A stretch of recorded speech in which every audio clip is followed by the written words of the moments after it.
Today, we're going to go into the book of Joshua. We've given these Torah portions names. Okay, the names of the Torah portions are all traditional. They come from the first few lines of the section of text. So today it's going to be Vayomer, which means, and it came to be. And it brings up an interesting question as to what exactly is the Torah, what exactly is a portion of the Torah, and there are several different answers that we could come up with. We kind of have in our head, when we think of what is the Torah, we think it's the first 5 books of the Bible, and that's not actually correct. It is correct and it's not correct. That is part of the Torah. It's what the Jews would call the Torah. They would say, well, that's the law, that's the first 5 books, it's the books of Moses, so that's the Torah. Yeshua had a different idea about what the Torah was. He included the prophets and the writings in the Bible in the Torah, because Torah means teaching and instruction, basically. So whether this should be included in a Torah portion is an interesting question. Now, if we were to narrow down to the law, the prophets, and the writings, that would be the Torah, the prophets, and the writing. That's where you get the word Tanakh from. You've got the Torah, the Navi, or the Naviim, which would be the prophets, and the Ketuvim, which would be the writings. And from that you get Tanakh. But if we're actually looking what the law portion of that is, what is the Torah part, then we can actually include Joshua within that itself, just in the Torah part of it. So what do I mean by that? Well, if I was to ask you who wrote the Torah, I think most people will probably say that Moses wrote the Torah. But as it turns out, that might not be exactly correct. It is known as the Torah of Moshe. It's also known as the Torah of Elohim. So it was Elohim's Torah, which he gave to Moshe, and Moshe taught the Torah. But does that mean that he actually wrote the Torah and all of the Torah? Deuteronomy 34, 5-8 says, "And Moshe, the servant of Yehovah, died there in the land of Moab, according to the mouth of Yehovah. And he buried him in a valley in the land of Moab, opposite Beth Peor, and no one knows his burial place to this day. And Moshe was 120 years old when he died. His eyes were not dim, nor his freshness gone. And the children of Israel wept for Moshe in the desert plains of Moab 30 days. So this is written in the Torah. It could be that Yehovah inspired Moshe to write this before his death. But this is talking about what happened after Moshe's death, and it records these events. So there's also a likelihood there that somebody else wrote this and recorded it. Okay, it's recorded as in these events are the ones that happen. In Joshua 8:30-32, it says, "And Joshua, built an altar to Yehovah Elohim of Israel in Mount Ebal, as Moshe the servant of Yehovah had commanded the children of Israel, as it is written in the book of the Torah of Moshe." Okay, so we've got the book of the Torah of Moshe, the book which contains the Torah of Moshe. An altar of unhewn stones over which no man has wielded iron. And they offered on it burnt offerings to Yehovah and slaughtered peace offerings. And there in the presence of the children of Israel, he wrote on the stones, this is Joshua wrote on the stones a copy of the Torah of Moshe, which he had written. Okay, so it tells us here that Joshua wrote the Torah of Moshe, and that he wrote a copy of it on these stones. So if we're to ask, who does the Bible say wrote the Torah of Moshe? The answer would be Joshua. Now Joshua, son of Nun, Moshe's assistant from his youth. Okay, so Joshua was his assistant. Exodus 33 verse 11 says, thus Yehovah spoke to Moshe face to face as a man speaks to his friend. Okay, in the tent of meeting, this is where Yehovah would speak to Moshe. And he would return to the camp. Moshe would return to the camp, but his servant Joshua, son of Nun, a young man, did not leave the tent. Okay, so when he spoke to Moshe face to face, Moshe would go back to the camp and Joshua would stay in the tent. And the scriptures tell us Joshua wrote the Torah of Moshe.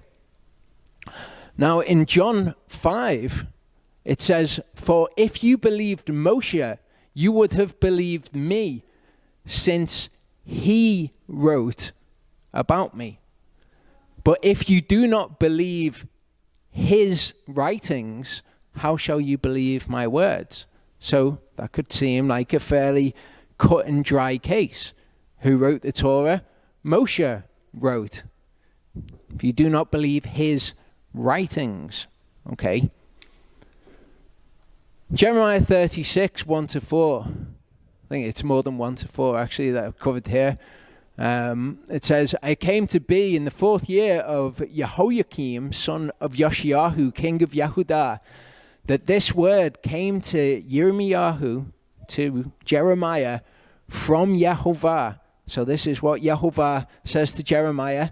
Take a scroll and write on it all the words that I have spoken to you against Israel, against Yehudah, and against all the nations from the day I spoke to you, from the days of Yoshiahu, even to this day. So he's commanded, I want you to write on this scroll. It could be that the house of Yehudah hears of all the evil which I plan to bring upon them, so that each one turns back from his evil way, and I shall pardon their crookedness and their sin. And Yirmiyahu called Baruch, son of Neriah, and Baruch wrote on a scroll from the mouth of Yirmiyahu all the words of Yehovah which he'd spoken to him. So he's told, you write this on a scroll. How does he do that? He gets Baruch, his assistant, his scribe, to do it. And Yirmiyahu commanded Baruch, saying, I am shut up, I am unable to enter the house of Yehovah. But you shall enter and shall read from the scroll which you have written from my mouth, the words of Yehovah in the hearing of the people in the house of Yehovah on the day of fasting.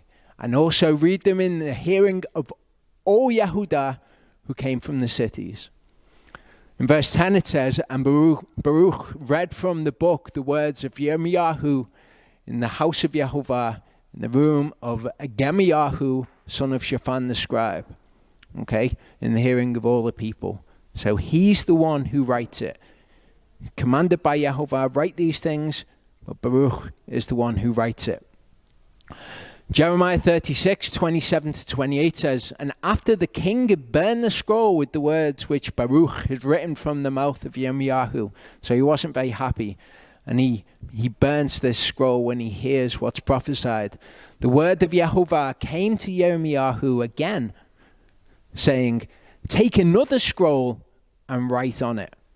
Okay, so Yehovah recognizes here that in what Yirmiyahu did in getting Baruch to write the scroll, he had taken a scroll and written upon it. And he says, I want you to do it again. I want you to take another scroll and write upon it.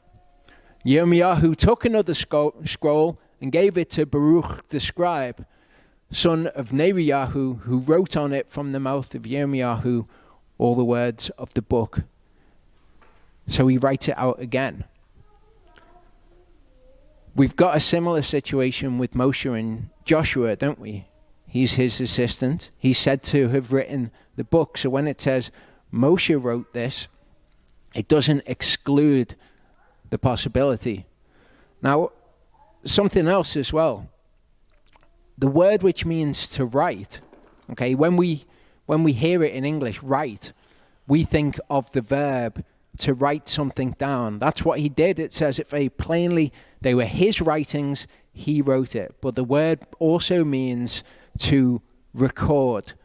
The Hebrew and the Greek words both mean to write something, the actual physical act of writing, and also to record something. So when it says write on this scroll, take another scroll and write these words, it can be take another scroll and record these words. Moshe's writings, and when it says he wrote, it can be Moshe recorded these things, so it can be by the hand of Joshua. So Philip found Nathanael and said to him, we have found him who Moshe in the Torah and the prophets did write or did record. Yeshua of Nazareth, the son of Yosef. Okay, so Moshe in the Torah. You've got the Torah of Moshe, and that's distinct from the prophets sometimes, but sometimes they're all recorded as the Torah as one. In Luke 24:44, Yeshua says to them, these are the words which I spoke to you while I was still with you, that all have to be fulfilled that were written in the Torah of Moshe, that's Moshe's Torah, his teaching, and the prophets, and the Psalms concerning me. So that's those three categories. It's the Torah, the prophets, and the writings. In John 10, Yeshua answered them, is it not written in your own Torah, I said, you are Elohim. So when we read this, if we've got that narrow, traditional Jewish understanding of what the Torah is, we just think it's the first 5 books of the Bible, and we'd say, well, where is it in the Torah that says, I said you are Elohim? Because it's in fact Psalm 82. Okay, I said you are Elohim. So Yeshua refers to them individually, the Torah, the prophets, and the Psalms. Here he refers to the Psalms as part of the Torah.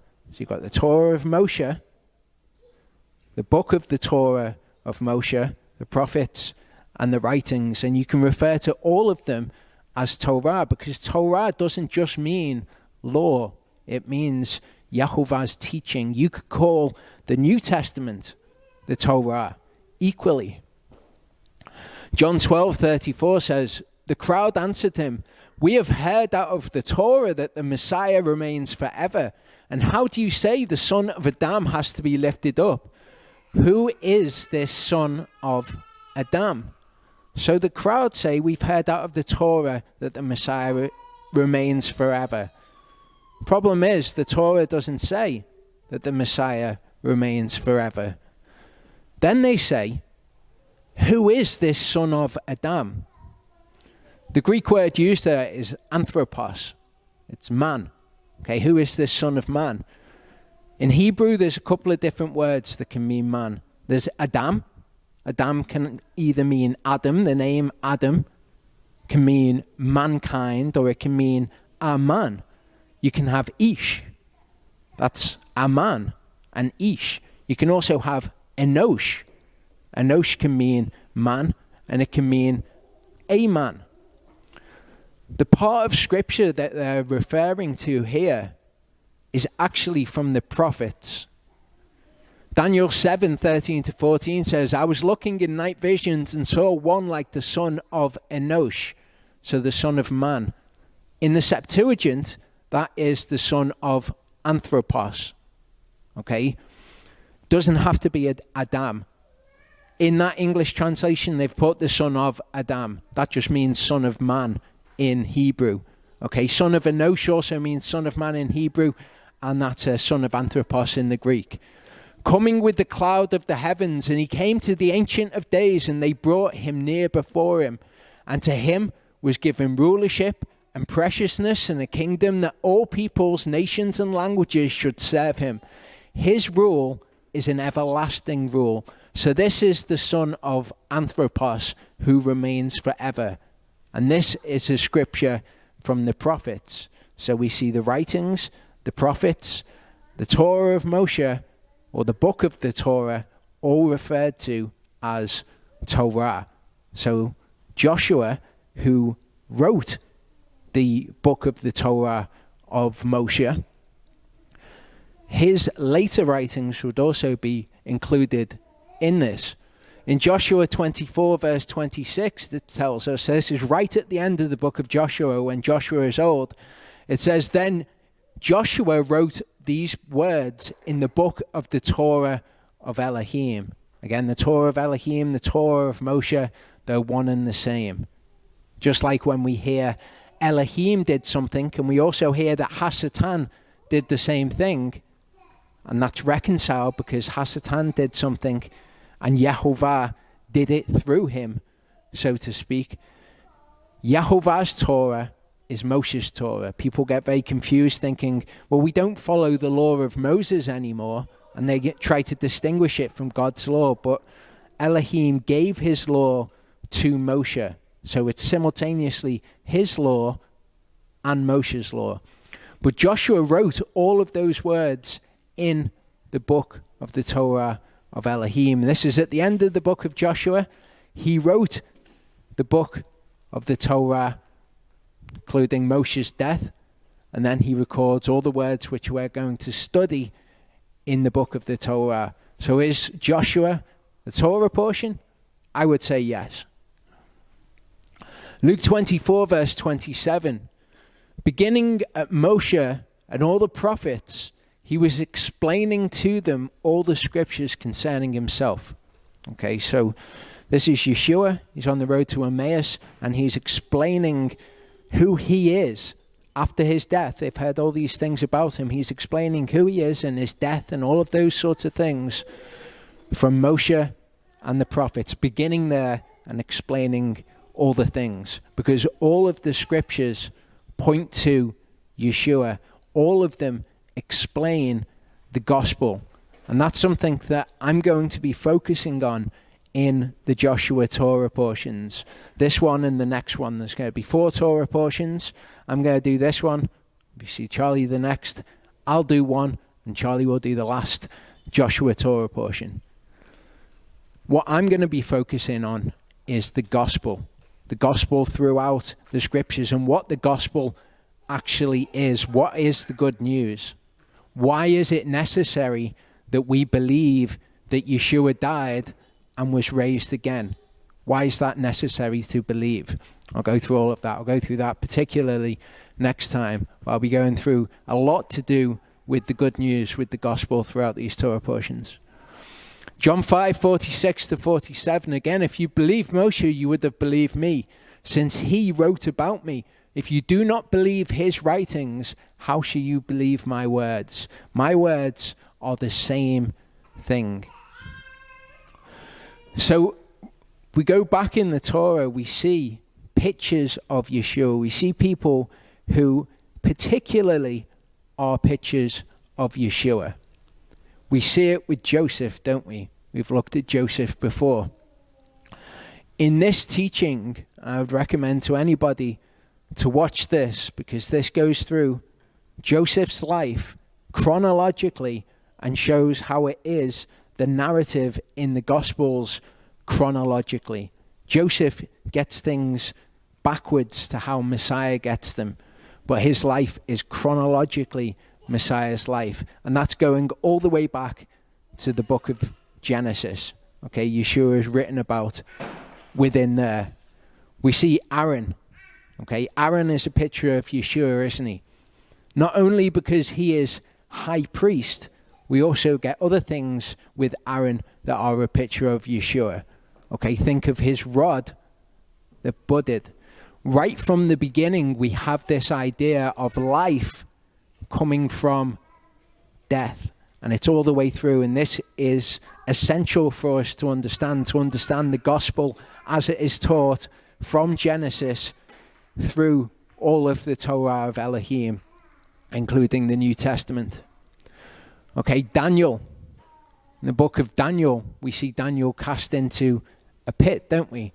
With the lions. Okay. This is again a story of where Daniel was put in a situation where he was certain to die. He wasn't killed and then resurrected to life, but he was put in a situation where he was certain to die. He was, it was seen as a form of execution, wasn't he?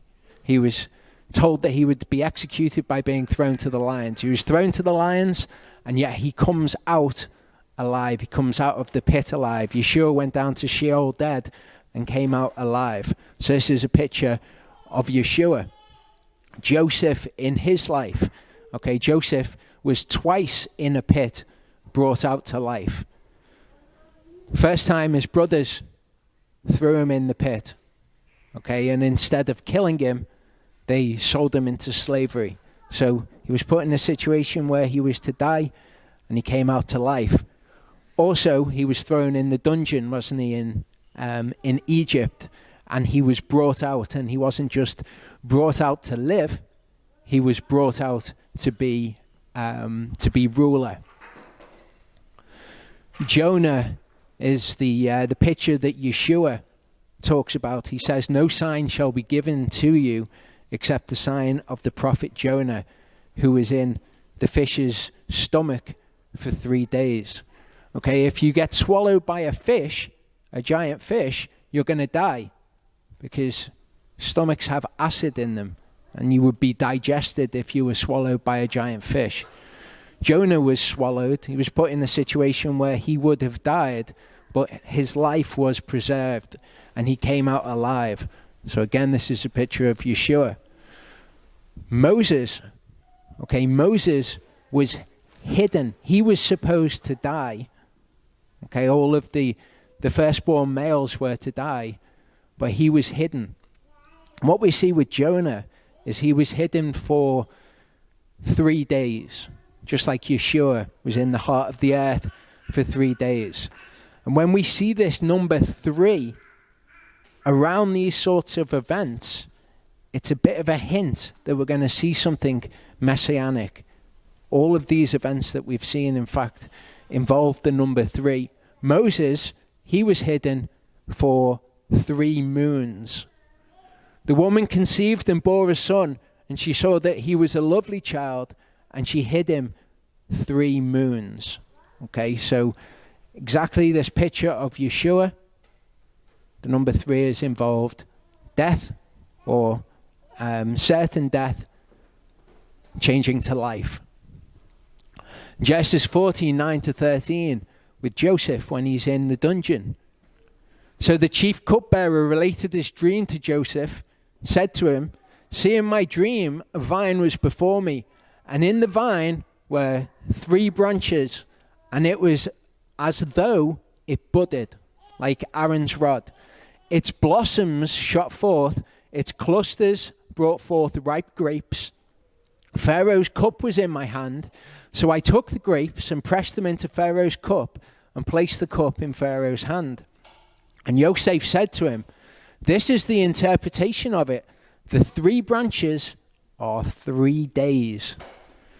Yet within 3 days, again, Pharaoh is going to lift up your head and restore you to your place." Okay, with the baker was going to die. The cupbearer, within 3 days, was going to be restored to his place. So again, we've got this picture of Yeshua, and we've got the number 3, which accompanies it. It's not always the number 3. Sometimes it's the number 30. Sometimes it's the number 3,000, but 3 is involved. In Numbers 20:29, it says, "When all the congregation saw that Aharon was dead," okay, the high priest had died, "all the house of Israel wept for Aharon 30 days. And you might think, well, that's just a period of mourning. It's not. The periods of mourning that we see throughout the scriptures are all different. Joseph was mourned for 40 days, for example. 30 days is something which points us to the death of the high priest, Yeshua's death. Okay, Daniel 6:7-10, the reason he was thrown into the pit. "All the governors of the kingdom, the nobles and viceroys, the counselors and advisors have consulted together to establish a royal decree and to make a strong interdict that whoever petitions any elah, any god or man, for 30 days, except you, O king, is thrown into the den of lions. Now, O king, establish the interdict, sign the writing, so that it is not to be changed, according to the law of the Medes and the Persians, which does not pass away. So King Darius signed the written interdict. And Daniel, when he knew that the writing was signed, went home, and in his upper room, with his windows open toward Jerusalem, knelt down on his knees 3 times a day. Okay, so the law was, if you do this, then you will die. Daniel puts himself in this situation of certain death again and again. We've got the number 3. And what happens to him? He comes out of this situation of death to life. Samson. Okay, you might not think of Samson as a messianic figure, but he is. And it's important that we understand these messianic figures, because when we see messianic figures and we see links with other people, what we're seeing is a link between the Messiah in somebody and then in the other narrative, since those people are equivocated, and we'll see this, Messiah is seen in that picture as well. So with Samson, the house was filled with men and women. Okay, so this is when they capture Samson and they force him to entertain them. And all the princes of the Philistines were there, about 3,000 men and women. Okay, this is something to be aware of when you're reading through the scriptures. Think of the 3,000 which became part of their number at Pentecost, or the 3,000 that were killed among the Levites. Okay, there are 3,000 men and women who were there, who were on the roof, who watched Shimshon or Samson entertaining. And Shimshon called to Yehovah, saying, O Master Yehovah, remember me, I pray. Strengthen me, I pray, only this time, O Elohim, and let me avenge myself on the Philistines with vengeance for my 2 eyes. They'd taken out his eyes, hadn't they? And Shimshon took hold of the 2 middle columns which supported the house, and he braced himself against them, one on his right and the other on his left. And Shimshon said, let me die with the Philistines. And he bowed himself mightily, and the house fell on the princes, on the 3,000 who were there. Judges 13, we get introduced to Samson. Okay, so we've just seen what Samson's death is. In Judges 13, we see an interesting structure. In the beginning of Judges 13, we get this structure which is laid out. We get these events which are laid out in a certain order, and then the final event in that structure is significant. And then in the latter half of Judges 13, we get the same structure, the same events happen, just 5 or 6 verses later. You get the exact same components to the narrative happening, but the final component is different. And if we pay attention to the final component, which is what that structure is drawing our attention to, then we learn something interesting. Okay, so we've seen this number with Samson. What does Samson tell us about the Messiah? Well, at the beginning of Judges 13, we see the description of a man and his wife. In Judges 13:6, 4 verses later, we see a description of a man and his wife, who are Samson's mother and father, Manoah and his wife. Judges 13:3, we see the appearance of an angel. That's what we see after the description of the man and his wife later in Judges 13. Then we see the promise of a son being given. We see the promise of a son being given. I mean, this should be also familiar to us from the angel appearing to Miriam and giving the promise of the son. We see the promise of the son, and we see the stipulations of the Nazirite vow given. Later we see the stipulations of the Nazirite vow given. Okay, and this is all pointing us towards something. The next element at the beginning is that he will save Israel. The next element is his death. Okay, so we've got this link between his death and him saving Israel, which is, of course, true of Yeshua. And we can see Samson as this messianic figure And we get this, it's like the text itself is constructed in such a way to teach us this. The Messiah was hidden in the scriptures from the beginning. This is, in my mind, the sort of thing that Yeshua could have been explaining to them on the road to Emmaus. Okay, in the kind of the Jewish way of studying things, you get something which is known as Atbash. Okay, Atbash is so called because you've got the Aleph, that's the first letter of the Hebrew alphabet. Then you've got the Tav, that's the final letter in the Hebrew alphabet. And these structures, you take the first element and you take the last element. Okay, and they will be the same, or they'll be a mirror image of each other. They'll be related to each other. They'll contain the same elements. Then you go to the second element, the Beit, like the B. Okay, and then the Sheen. The Beit is the second letter. The Sheen is the second to last. So you take the second element, the second to last. First, last, second element, second to last.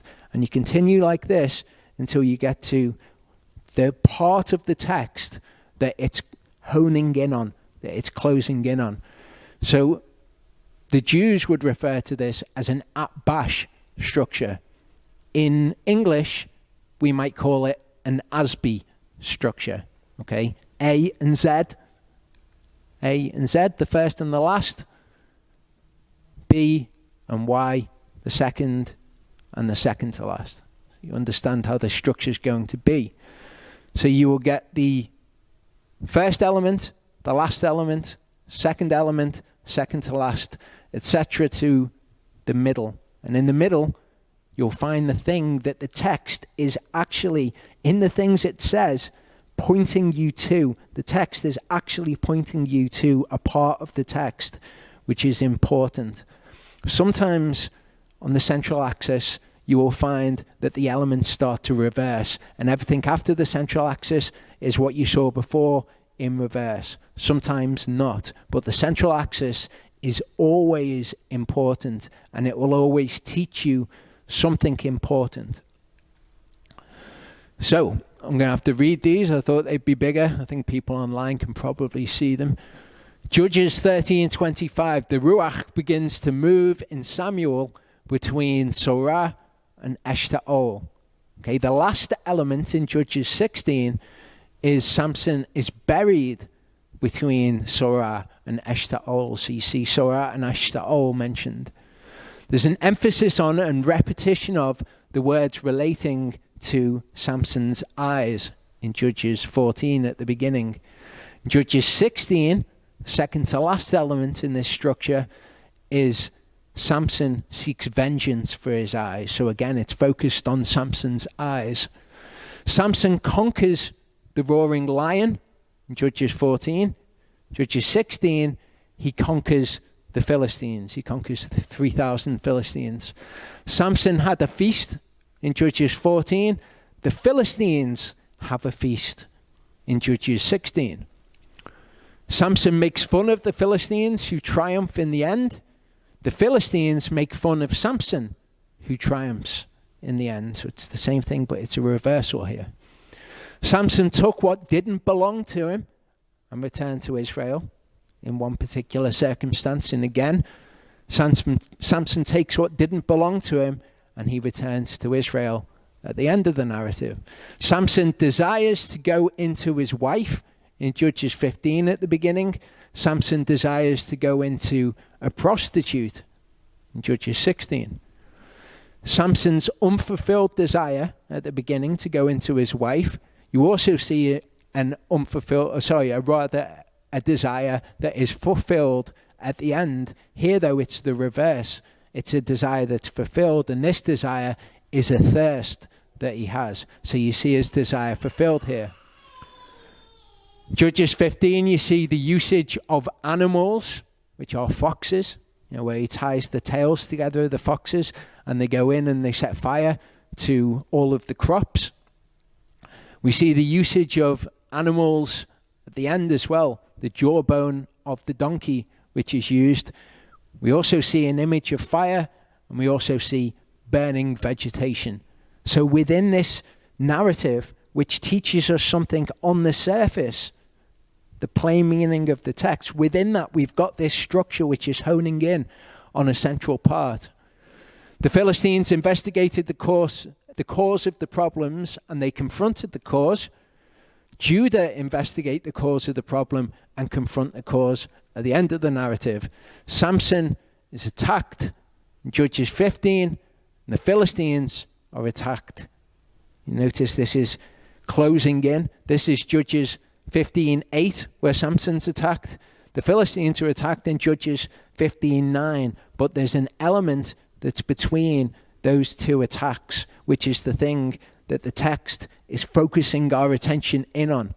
And that thing is Samson dwelling in the rock. Okay, obvious messianic significance there. So Samson's a messianic figure. Moses is a messianic figure. Joseph is a messianic figure. Aaron's a messianic figure. Daniel's a messianic figure. And Jonah's a messianic figure. Jonah's the one that, of course, Yeshua points to specifically. But Joshua is also a messianic figure. And we see the number 3,000 with Joshua throughout the narrative. So look out for those as we're going through the book of Joshua, because Joshua is somebody who is one of those, the really big pictures of Yeshua, like Joseph, or much more than Aaron, I would say, or Jonah. Okay, Joshua is going to teach us a lot about Yeshua, and you'll notice in all of these things, it teaches us about the gospel, the thing that is particularly pointed out by all of these the structures, by all of the pictorial representations of the people. What we're learning about is the gospel, the death, burial, and resurrection of Yeshua. So in Joshua 1:1, it says, "It came to be after the death of Moshe, the servant of Yehovah, that Yehovah spoke to Yahushua, son of Nun, the assistant of Moshe, saying, Moshe, my servant, is dead. So now arise, pass over this Jordan, you and all this people, to the land which I am giving to them, to the children of Israel. Every place on which the sole of your foot treads, I have given you, as I spoke to Moshe. From the wilderness and this Lebanon, even as far as the great river, the river Euphrates, all the land of the Hittites, to the great sea, toward the going down of the sun, is your border. No man is going to stand before you all the days of your life. As I was with Moshe, so I am with you. I do not fail you, nor forsake you. Be strong," that word is chazak, "and courageous," and that word is amatz. We've looked at the word chazak before. This is what Yehovah did to Pharaoh's heart. He strengthened it. He chazaked Pharaoh's heart. Okay, we've got this word amatz translated as courageous. We've seen Hebrew words before where we've said the English words which are used to approximate it are just approximations. They don't entirely encapsulate that word, and so you have to use different English words wherever you see this word amatz, or in some of the places, to encapsulate the entirety of what it's trying to get across. "For you are to let this people inherit the land which I swore to their fathers to give them. Only be chazak and very amatz, to guard to do according to all the Torah which Moshe my servant commanded you. Do not turn from it right or left, so that you act wisely wherever you go. Do not let this book of the Torah depart from your mouth, but you shall meditate on it day and night, so that you guard to do according to all that is written in it. For then you shall make your way prosperous and act wisely. Have I not commanded you? Be chazak and amatz. Do not be afraid, nor be discouraged, for Yehovah your Elohim is with you wherever you go." Kind of the flip side of being chazak and amatz. So the word amatz here, you see, says to be strong, to be alert, courageous, brave, stout, bold, solid, to be hard, to harden something.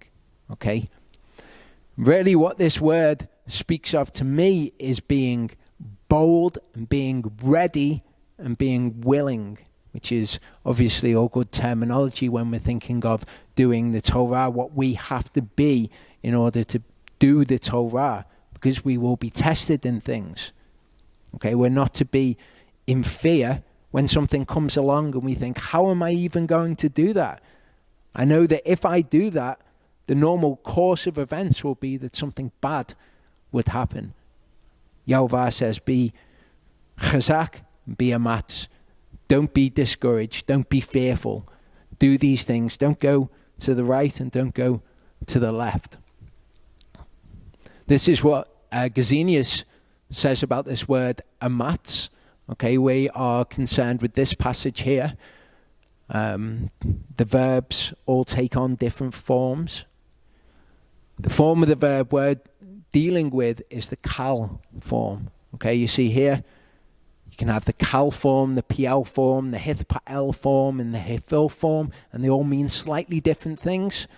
Well, we're dealing with the kal form when it said to Joshua. You might also hear of this as the pa'al form.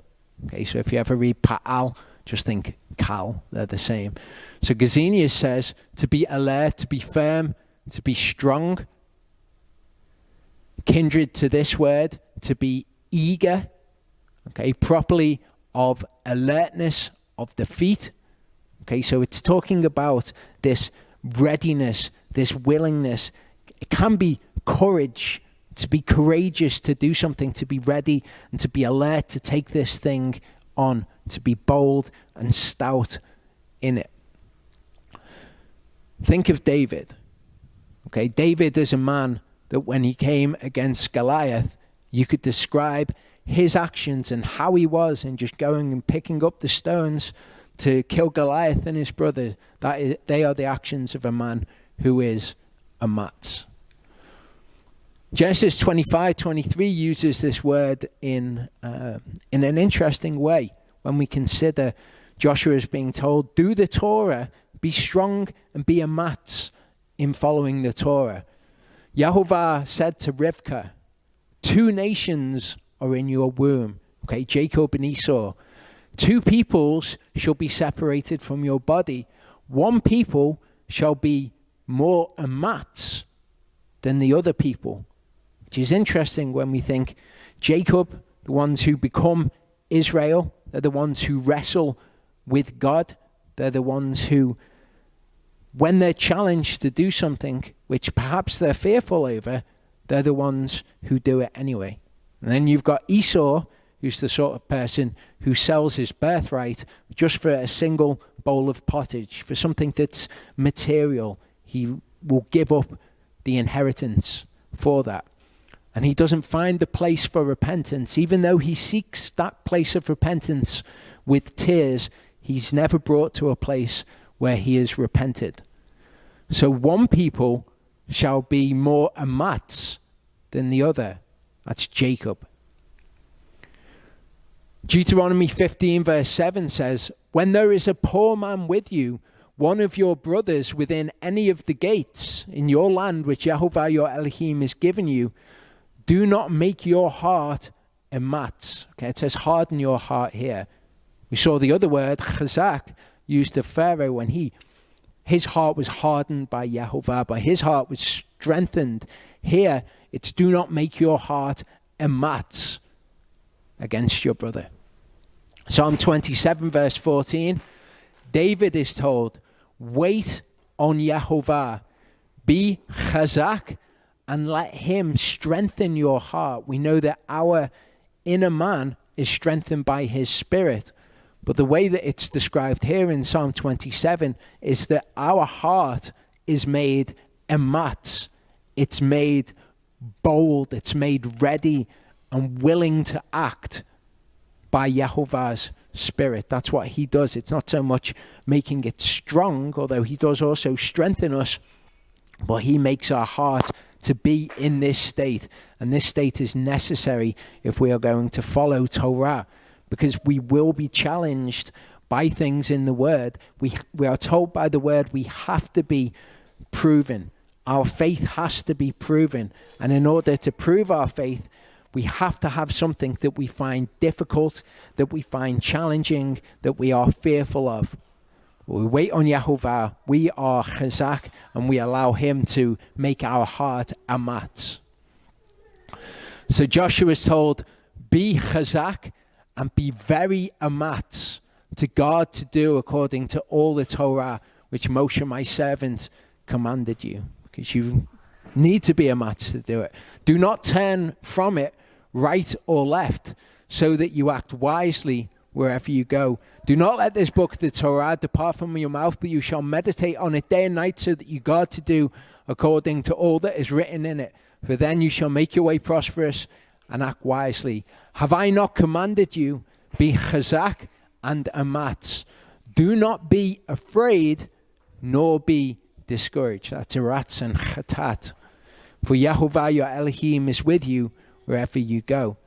So when we're challenged by these things, we're to be strong, we're to be amatz, we're to be bold and ready and willing to do these things. We're not to be aratz, and we're not to be chatat. Aratz, okay, to tremble, to dread, to fear. Okay, so it's dreading something. Sometimes when you read something in the word, you think, I've no idea how I'm going to do that thing. Okay, and it can inspire in you fear of that thing, because you don't know how you're going to do it. And if it was just you, and you were required to do that, then maybe it would end in something bad. But our belief is in Yehovah. It's our belief in Yehovah that allows us to be chazak, and it allows our hearts to be amatz. Because when he's asked us to do something, we don't know how it's going to work out, but we know that he is with us in it. And that enables us to be strong and to be courageous. So we're not to dread and we're not to fear. We're not to tremble before these things. Okay, it's okay to have that instant reaction of, oh no, how am I going to do that? But then that is quelled by Yehovah making your heart amatz and knowing that he is with you in those things. Deuteronomy 7:17-21 says, when you say in your heart, these nations are greater than I am unable to drive them out, do not be afraid of them. That's the word yareh. Remember well what Yehovah your Elohim did to Pharaoh and to all Mitzrayim. And this word yareh is used along with this word aratz, to fear, to tremble. They're synonymous to a large degree. The great trials which your eyes saw, the signs and the wonders, the strong hand, the outstretched arm by which Yehovah your Elohim brought you out, Yehovah your Elohim does so to all the peoples of whom you are afraid. So you're going to be afraid when you see what it is that you've got to conquer. But when these things come up in your heart, don't be afraid. Let your heart be amatz, be strengthened by Yehovah. Yehovah your Elohim also sends the hornet among them until those who are left, who hide themselves from you, are destroyed. Do not be afraid of them. That's that word aratz. For Yehovah your Elohim, the great and awesome Ale, is in your midst. So when you're scared, don't be scared. You're going to be scared at first, but allow your heart to be strengthened and to be amatz because of Yehovah. This teaches us something about the gospel. As I say, Joshua will teach us things about the gospel. Joshua is told, be strong and be courageous. Do not fear.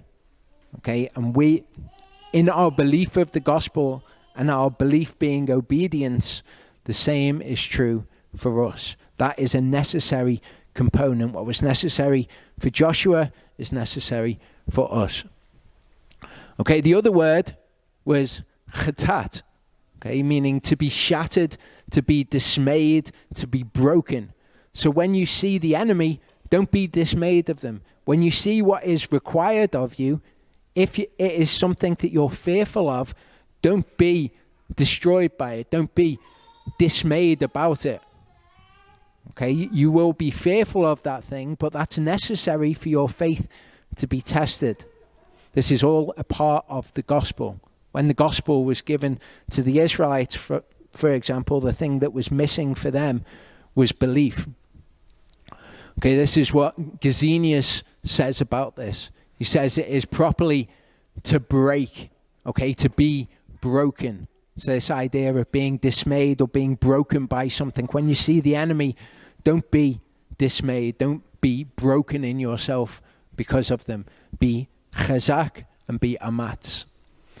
Matthew 13, 20 to 22 illustrates for us how people are broken and how they're fearful when things in the word come up, when these tests of our faith come up. Okay, the parable of the sower.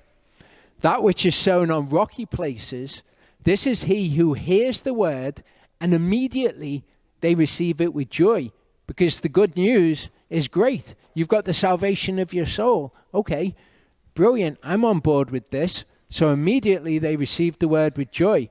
But he has no root in himself and is short-lived.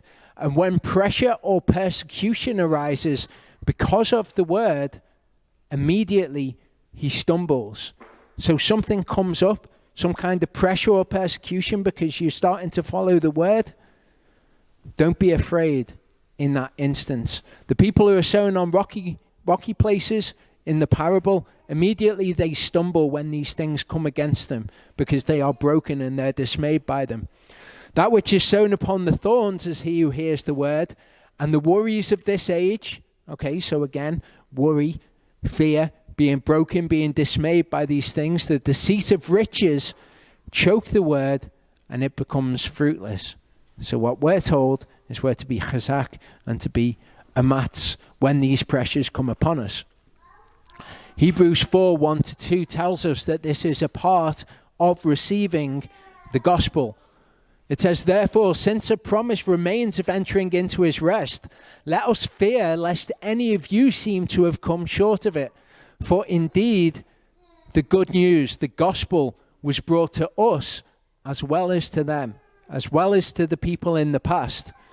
But the word that they heard did not profit them, not having been mixed with belief. So what we're seeing in Joshua, the part of the gospel that we're seeing, is that we need to have faith. We need to be strong. We need to be strengthened by Yehovah. We need to be courageous. We need to not fear when these things come, when these pressures come, or when worries come upon us from following the word. We'll be strong and we're courageous. Hebrews 4 verse 15 shows us that Yeshua was the same. Okay, Yeshua was Elohim, the word of Elohim made flesh. He came to the earth. It says, we do not have a high priest who is unable to sympathize with our weaknesses, but one who was tried in all respects as we are, apart from sin. So Yeshua was flesh. Okay, he was tried as we are. Okay, exactly the same sort of things that we worried about, he worried about. Okay, but he was without sin. Okay? As we've learned from the beginning, sin's desire is towards you, but you should master it. Yeshua was tried in exactly the same way as we are, but he didn't sin. He's the example to us.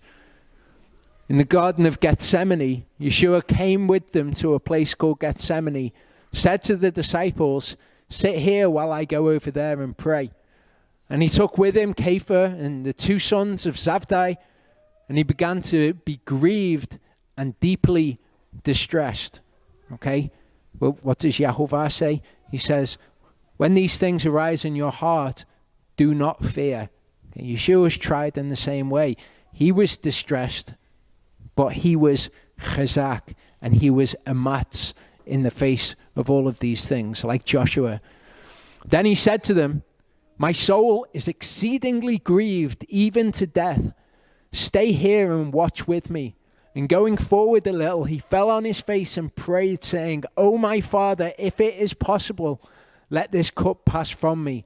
Yet not my will be done, but yours. And Joshua was exactly the same. Okay? We have these as examples to us When that fear or that dismay arises in our hearts and we think, how am I to do this? We remember the Yehovah is with us and we're strengthened by it, and our heart is made amatz. Luke 21, 9-12. Okay. Obviously, the New Testament's written in Greek. It says, when you hear of wars and unrests, do not be alarmed. And that's that same word in the Septuagint as we saw as being dismayed, chatat. Okay, so Yeshua says, when you hear of wars and unrests, and he gives the same admonition, don't be dismayed, don't be broken by these things. As it's translated here, do not be alarmed, for these things have to take place, but the end is not soon. Okay, so when we see these things taking place, they have to take place. But Yeshua tells us the end isn't soon. That's not what you're looking for the end. Then he said to them, nation shall rise against nation, and kingdom against kingdom. And there shall be great earthquakes in various places, scarcities of food, deadly diseases, and there shall be horrors and great signs from heaven. Okay? So, arguably, we are seeing some of these sorts of things. We're seeing deadly diseases. Okay? Not so much we're seeing great signs from heaven. And then Yeshua gives us the one thing that we're looking for, the one thing by which we're going to be able to identify, no, okay, this isn't the stuff that's happening when the end is not near. This is the end. He says, but before all this, so before even you see these wars and nations rising against nations, earthquakes, deadly diseases, signs from heaven, before you even see those things, you must have seen something else first. He says, before all this, they shall lay their hands on you and persecute you, delivering you up to the congregations and prisons, and be brought before kings and rulers for my name's sake. So when we're looking for signs of the end, and we're looking at all of these things, how we know whether or not they're the actual signs of the end, the actual birth pangs, is before all this, they'll lay their hands on you and they'll take you before the rulers.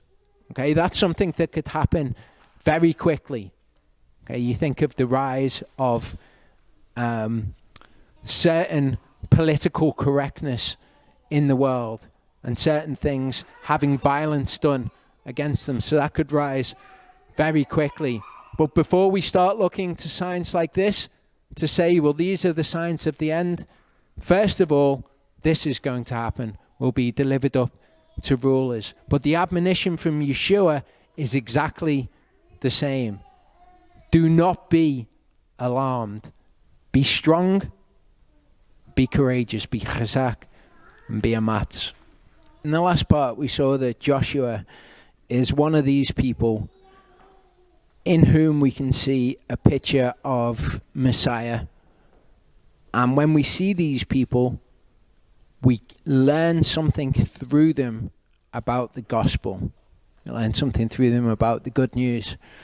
So what we should expect to see in Joshua's life is we should expect to see some kind of mention of this number 3.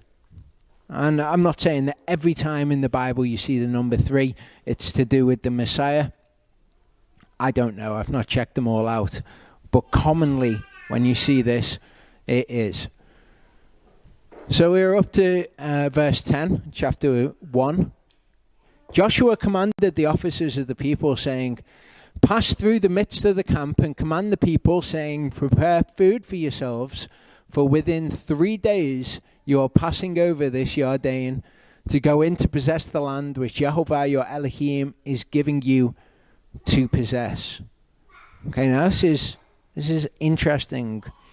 We think, okay, they're told to prepare food for these 3 days.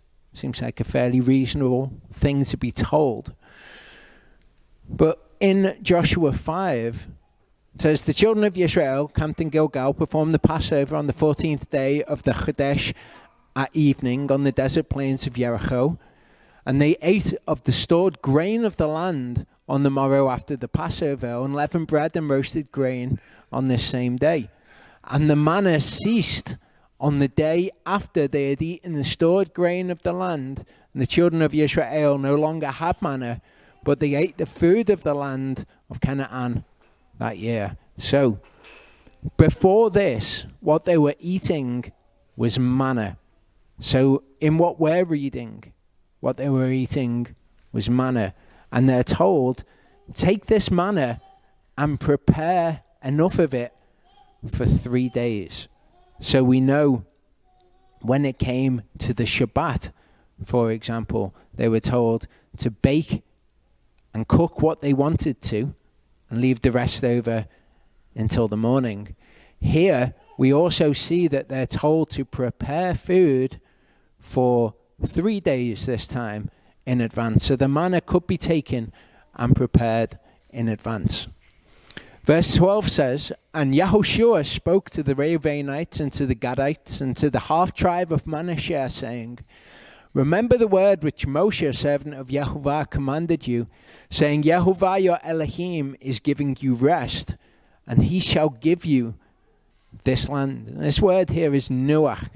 Nuach is the word for rest that you sometimes see associated with the Sabbath rest. So we've got this preparation of food for 3 days, and then we've got this mention of the same sort of rest that you get on the Sabbath. I don't know if they're connected, but it stuck out to me. So Elohim's giving you rest, and he shall give you this land. Let your wives, your little ones, and your livestock stay in the land which Moshe gave you beyond the Jordan, but you shall pass before your brothers in fives, all your brave fighters, and shall help them. So when they came to this area, they saw that it was good for raising flocks on, and they said to Moshe, can we have this land as our inheritance? Moshe asked Yehovah, they're allowed to keep that land, but they have to go and fight in the land of Canaan. So their land is on the other side of the Jordan, but when all of Israel cross over the Jordan, they were told, you're going to have to go over and you're going to have to fight. Your little ones and your wives can stay on the other side, but you guys, you've got to come over. You can't just dwell there and not help the rest of Israel. Until Yehovah has given your brothers rest as unto you, so shall they also take possession of the land which Yehovah your Elohim is giving them. Then you shall return to the land of your possession and shall possess that which Moshe the servant of Yehovah gave you beyond the Jordan toward the rising of the sun. So this is the fulfillment, if you like, of what we saw in Torah portions Matot and Maseh. They answered Joshua, saying, all that you have commanded us, we do, and wherever you send us, we go. According to all that we obeyed Moshe, so we obey you. Only let Yehovah your Elohim be with you as he was with Moshe. Whoever rebels against your command and does not obey your words in all that you command him is put to death. Only be chazak and be amatz. So they're saying, let Yehovah be with you as he was with Moshe. We want you to be chazak and we want you to be amatz. And interestingly, they say, whoever rebels against your command shall be put to death, which is something that we read in the Torah in Deuteronomy 17. Obviously, Deuteronomy was what was read to these people by Moshe. So they've recognized this is the way that the Torah says that it should be done. And they've said, okay, this is the way that it shall be. We will obey the Torah. So one of these atbash we see in this account that we've seen so far, we've been through the first, say, 12 verses of the book of Joshua. So one of these chiastic structures that's going to point us to something important is at the beginning, Yehovah commanded the people to prepare to take the land. Joshua gave the command to prepare to possess the land at the end.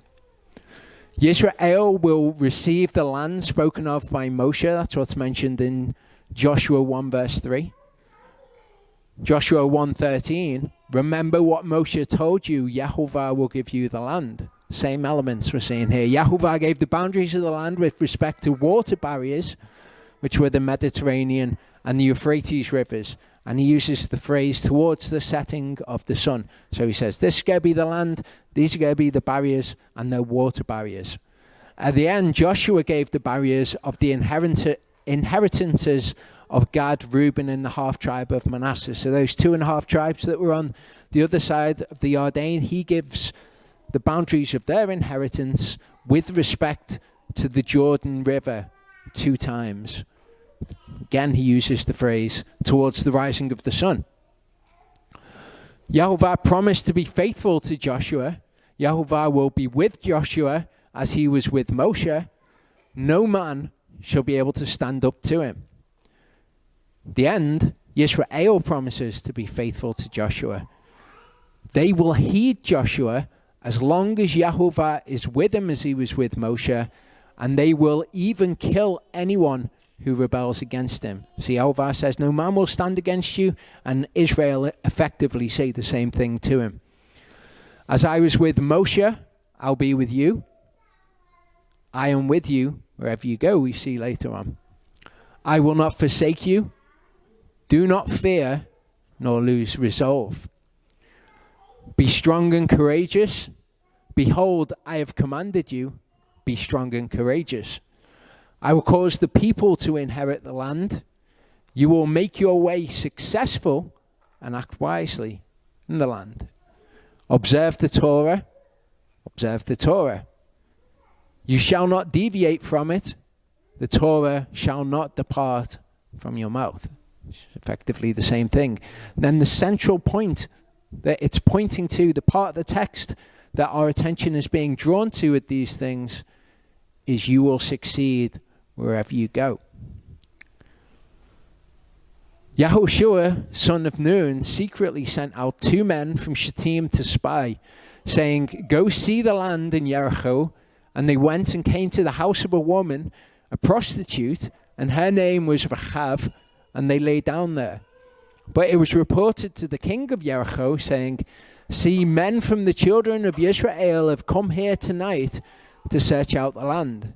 And the king of Jericho sent to Rahab, saying, bring out the men who have come to you, who have entered your house, for they have come to search out all the land. These elements of this narrative we're going to see in other narratives elsewhere in Scripture, which is all going to help us put together this picture of the gospel and what it is that the Tanakh teaches us about the gospel. The woman had taken the 2 men and she hid them. So she said, the men came to me, but I did not know where they were from. And it came to be, as the gate was being shut when it was dark, that the men went out. I do not know where the men went. Pursue them quickly so that you overtake them. But she brought them up to the roof and had hidden them with stalks of flax, which she laid out on the roof. And the men pursued them by the way to the Jordan, to the fords, and they shut the gate afterwards as soon as the pursuers had come out. So they come to her, and the pursuers come and they say, well, where are the men? She's hidden the men, but she says, I don't know where they've gone. Quick, you better go out and pursue them while you can find them. Before they lay down, she came up to them on the roof, and she said to the men, I know that Yahovah has given you the land, and that the fear of you has fallen on us, and that all the inhabitants of the land melt away because of you. Okay, so she has seen what Yahovah has done. She's not a part of Israel, but she's seen what Yahovah has done and his power. For we have heard how Yahovah dried up the water of the Sea of Reeds for you when you came out of Mitzrayim, and what you did to the 2 kings of the Amorites who were beyond the Jordan, Sihon and Og, whom you put under the ban. Part of what the gospel is, part of what the good news is, part of what salvation is. Remembering the word salvation and the word deliverance are the same word in Hebrew and in Greek. Part of it is this defeat of the enemy. Okay, and part of what she recognizes is within Yahovah's power. What she specifically says is his defeat of the enemy. We saw what you did to the enemy, what Yahovah did. And when we heard our hearts melted, and there was no spirit left in anyone because of you. For Yehovah your Elohim, he is Elohim in heavens above and on earth beneath. And now please swear to me by Yehovah, since I have shown you kindness, that you also show kindness to my father's house, and shall give me a true token, and shall spare my father and my mother and my brothers and my sisters and all that they have, and shall deliver or save, same word, our souls from death. So this Gentile woman, having seen the salvation or the deliverance that Yehovah has brought to Israel, she asks that salvation is brought, that their souls are saved. And the men said to her, our souls for yours. If you do not expose this matter of ours, then it shall be when Yehovah has given us the land that we shall treat you in kindness and truth. Of course, this being a picture of Yeshua, who gave his soul for ours. His soul went to Sheol for 3 days before he was risen back to life. When we go into the land, we'll treat you in kindness and truth. And she let them down by a rope through the window, for her house was on the city wall, and she dwelt on the wall. She said to them, go to the mountain, lest the pursuers come upon you, and you shall hide there 3 days, until the pursuers have returned, and afterwards you'll go on your way. So 3 days, you're in a situation where you're being pursued to be killed. After 3 days, you'll come back. The men said to her, we are released from this oath of yours, which you have made us swear, unless when we come into the land, you bind this line of scarlet cord in the window through which you let us down, and unless you bring your father and your mother and your brothers and your father's household to your own home. And it shall be that anyone who goes outside the doors of your house into the street, his blood is on his own head, and we are innocent. And anyone who is with you in the house, his blood is on our head if a hand is laid upon him. If you expose this matter of ours, then we shall be released from your oath which you made us swear. So, what can we see from the structures of this that teach us about the gospel? There's a number of things in there that possibly stuck out to you from other narratives. But let's see what's there. First element, Rahab says, go to the mountains lest the pursuers see you. Hide 3 days until the pursuers turn back. Last element, after arriving at the mountain, the spies hid 3 days until the pursuers turned back. The pursuers couldn't find them because they were hiding. So the exact same elements are mentioned again at the end. The spies said, you shall tie this cord of scarlet thread in your window. The spies also said, we are absolved of this oath unless. At the end, the spies said, if you relate this discussion, we will be absolved of our oath. And then we've got the tying of the scarlet cord in the window. The spies said, bring your father and his entire house, your mother and brothers, into the house. The end, or more towards the end, this is actually one verse apart. Anyone who stays with you in the house. So her mother's, her brothers and her father and all the rest are mentioned. The central element of this is anyone who leaves the doors of your house for the outside, his blood will be on his own head and we will be absolved. Okay, so what does this relate to us regarding the gospel? Exodus 12:22-23, you shall take a bunch of hyssop, dip it in the blood. Okay, so you've got the scarlet that is in the basin. You strike the lintel and the 2 doorposts with the blood that is in the basin. And none of you shall go out of the door of his house until morning. And Yehovah shall pass on to smite the Mitzrites, and shall see the blood, the scarlet, on the lintel and on the 2 doorposts. And Yehovah shall pass over the door and not allow the destroyer to come into your houses to smite you. So we've got the blood of the Passover lamb. Yeshua is our Passover lamb. They put it as a sign on the house, and they say, anyone who's in the house, they're going to be okay, but you can't leave the house. Exactly as is given to Rahab, who's also got to give this sign with the scarlet cord in her window, so that those in her house, their souls will be saved or delivered.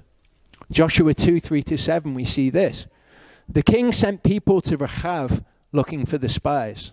In verse 7, the men of Jericho pursued the spies. Joshua 2:4, Rahab hid the spies. Joshua 2:6, Rahab hid the spies on a roof in the stalks of the flax. It's mentioned again, the same elements. Rahab stated, I don't know where they're from. Later, I don't know where they went.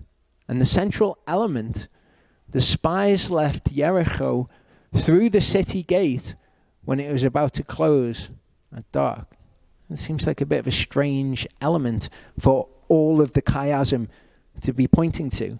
You know, you could say, well, Yeshua is the gate and he saves us from darkness and we move into light and all that sort of stuff. And that would be perfectly valid. But there's more to this. What we see throughout all of these scriptures, throughout all of what Yeshua would call Torah, the prophets, the writings, the Torah of Moshe, we see these accounts which teach us about the gospel. And often these accounts are linked one to another by a particular thing. So here we've got a mention of the gates and darkness. We remember that Samson is this messianic figure. We compare the two spies, Samson and the gates. We'll see these things being linked together. Joshua 2:1, Joshua the son of Nun sent out of Shittim 2 spies to spy secretly, saying, go view the land. In Judges 16:1, we've got Shimshon going to Azar or Gaza. Joshua 2:1, they came to a prostitute's house named Rahab.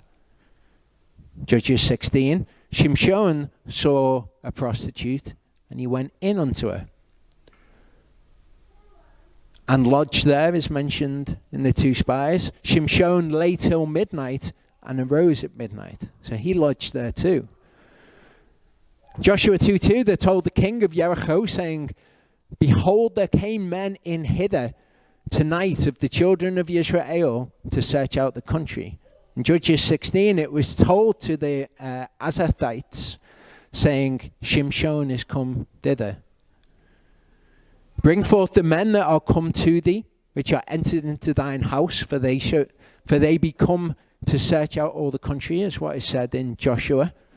In Judges, they compassed him in, and they laid wait for him. The woman took the 2 men, and she hid them. Shimshon was hidden inside the harlot's house. It came to pass about the time of shutting of the gate, when it was dark, that the men went out. Samson, he arose at midnight when it was dark, and he took the doors of the gate of the city. And the final element, we've got, it came to pass when the people heard the sound of the trumpet, and the people shouted with a great shout, that the wall fell down flat. This is what we have at the end of the narrative about Jericho. So with Samson, he took the doors of the gate of the city and the 2 posts, and he went away with them, bar and all, obviously, so that they could gain entrance to the city. If we look at this again from another aspect, we've got the spies went to observe, to see, or to re'eh Jericho. In Judges, Samson went to Azar, and he saw a harlot, same word that is used there. The spies stayed at the house of a harlot. Samson stayed with the harlot. The spies lodged at Rahab's house. Samson slept with the harlot, and he arose from his sleep at midnight. The king of Jericho was told that the Israelites had come into Jericho. The Azathites were told that Shimshon had come into Azar. The pursuers tried to capture the 2 Israelite spies. The Azathites lay in wait for Shimshon to catch him. The spies remained hidden from their pursuers. Although the Azathites laid in wait at the city gate, Shimshon was hidden from them, for we read of no resistance from the Azathites at the city gates. Okay, they're there waiting for him, but when he comes in, they don't do anything. Rahab told the king that the spies had left through the city gate when it was dark and the city gate was about to close. And Shimshon left through the city gate at midnight. The point that it's leading us to, the Israelites breached the wall around Jericho and the entire wall fell down. So that's what happens when the trumpet sounds, as we saw in the other one. The walls fell down.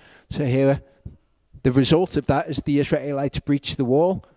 And here, Samson, one of Yehovah's people, breached the wall around Azar by taking its city gates. So we see this relation to the two things.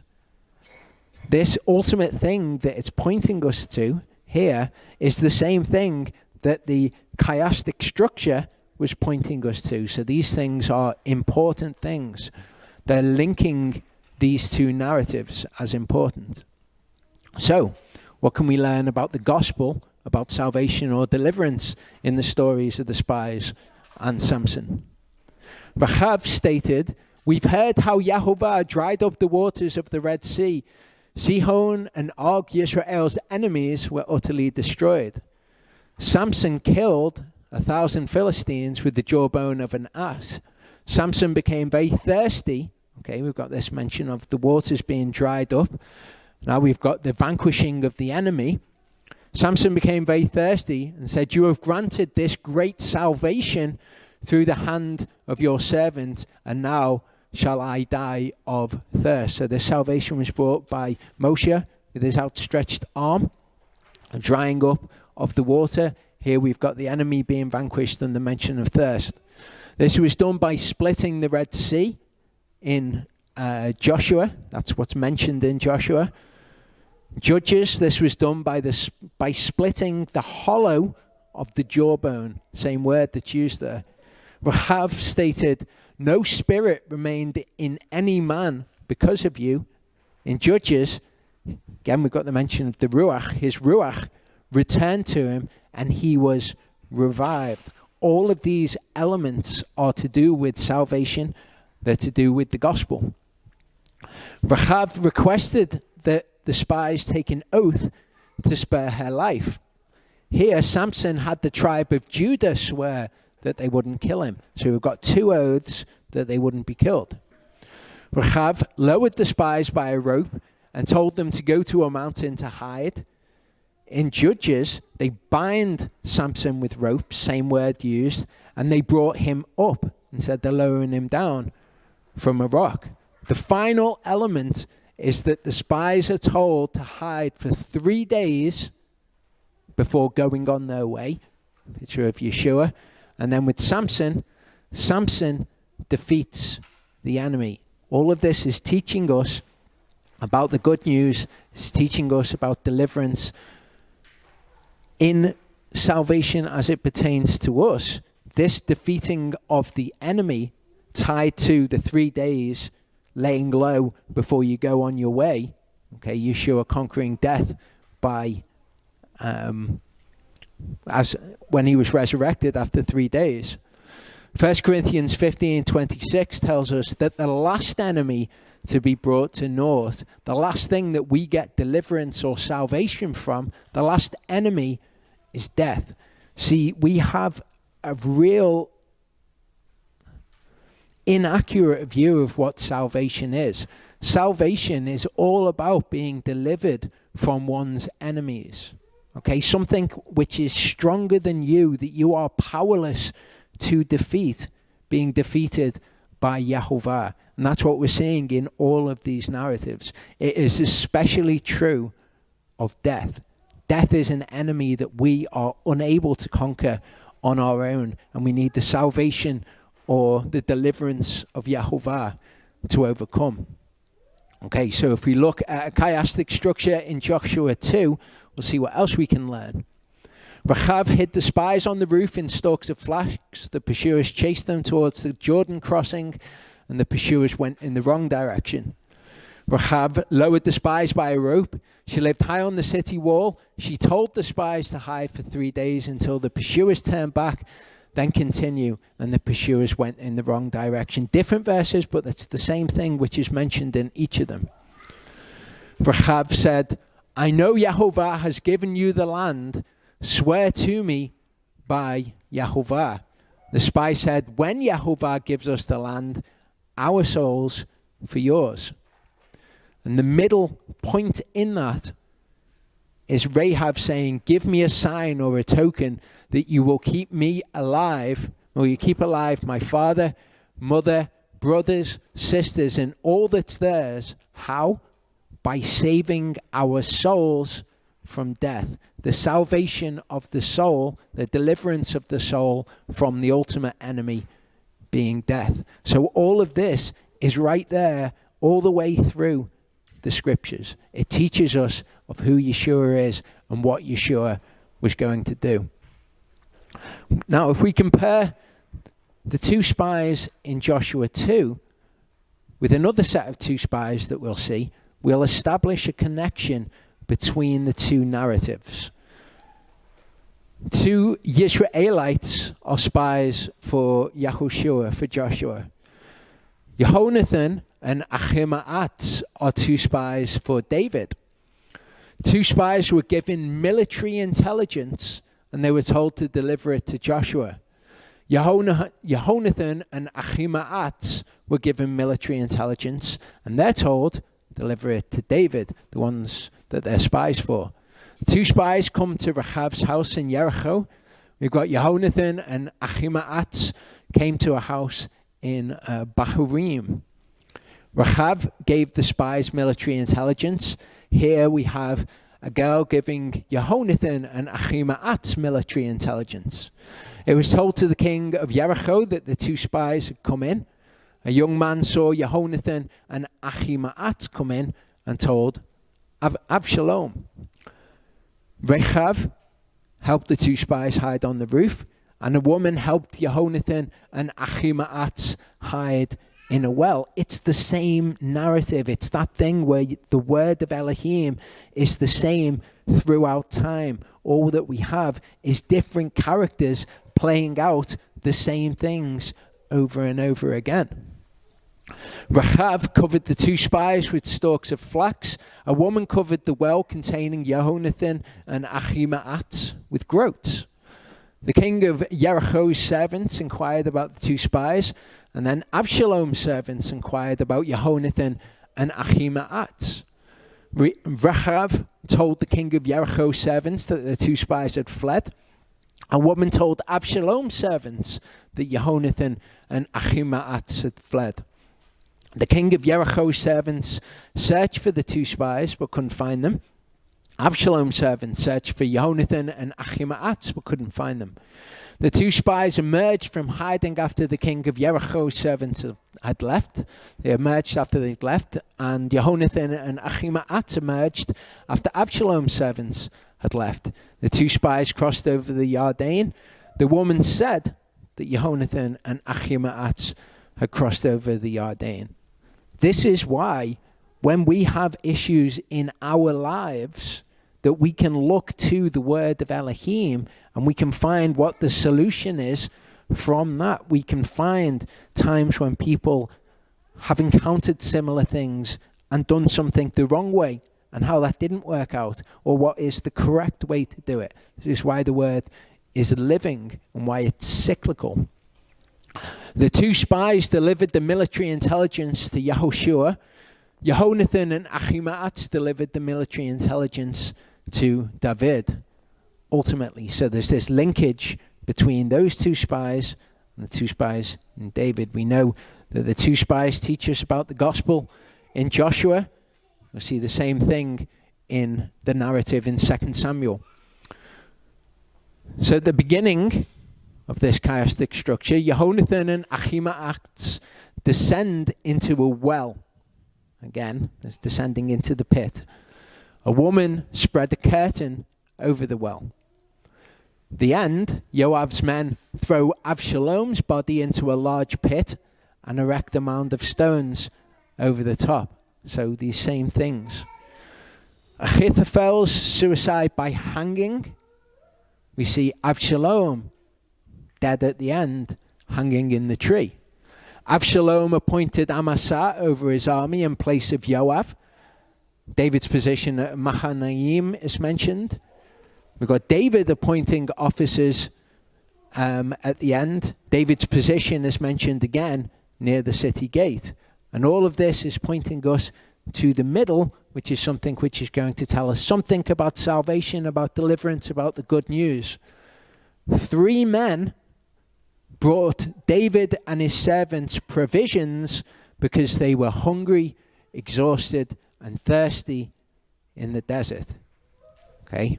As opposed to, adding drunkenness to thirst. For us, in the picture of salvation, hunger, exhaustion that we have, and our thirst is met. And again, we have the number 3 mentioned. In Joshua 2, it continues and says, "And she said, 'Let it be according to your words.' And she sent them away, and they went, and she bound the scarlet cord in the window. So they left and came to the mountain and stayed there 3 days until the pursuers returned. And the pursuers sought them in all the way, but they did not find them." So they were trying to kill them. They hid there for 3 days, and then they came out to life. The 2 men returned. They came down from the mountain. They passed over, and they came to Yehoshua, son of Nun, and they related to him all that had befallen them.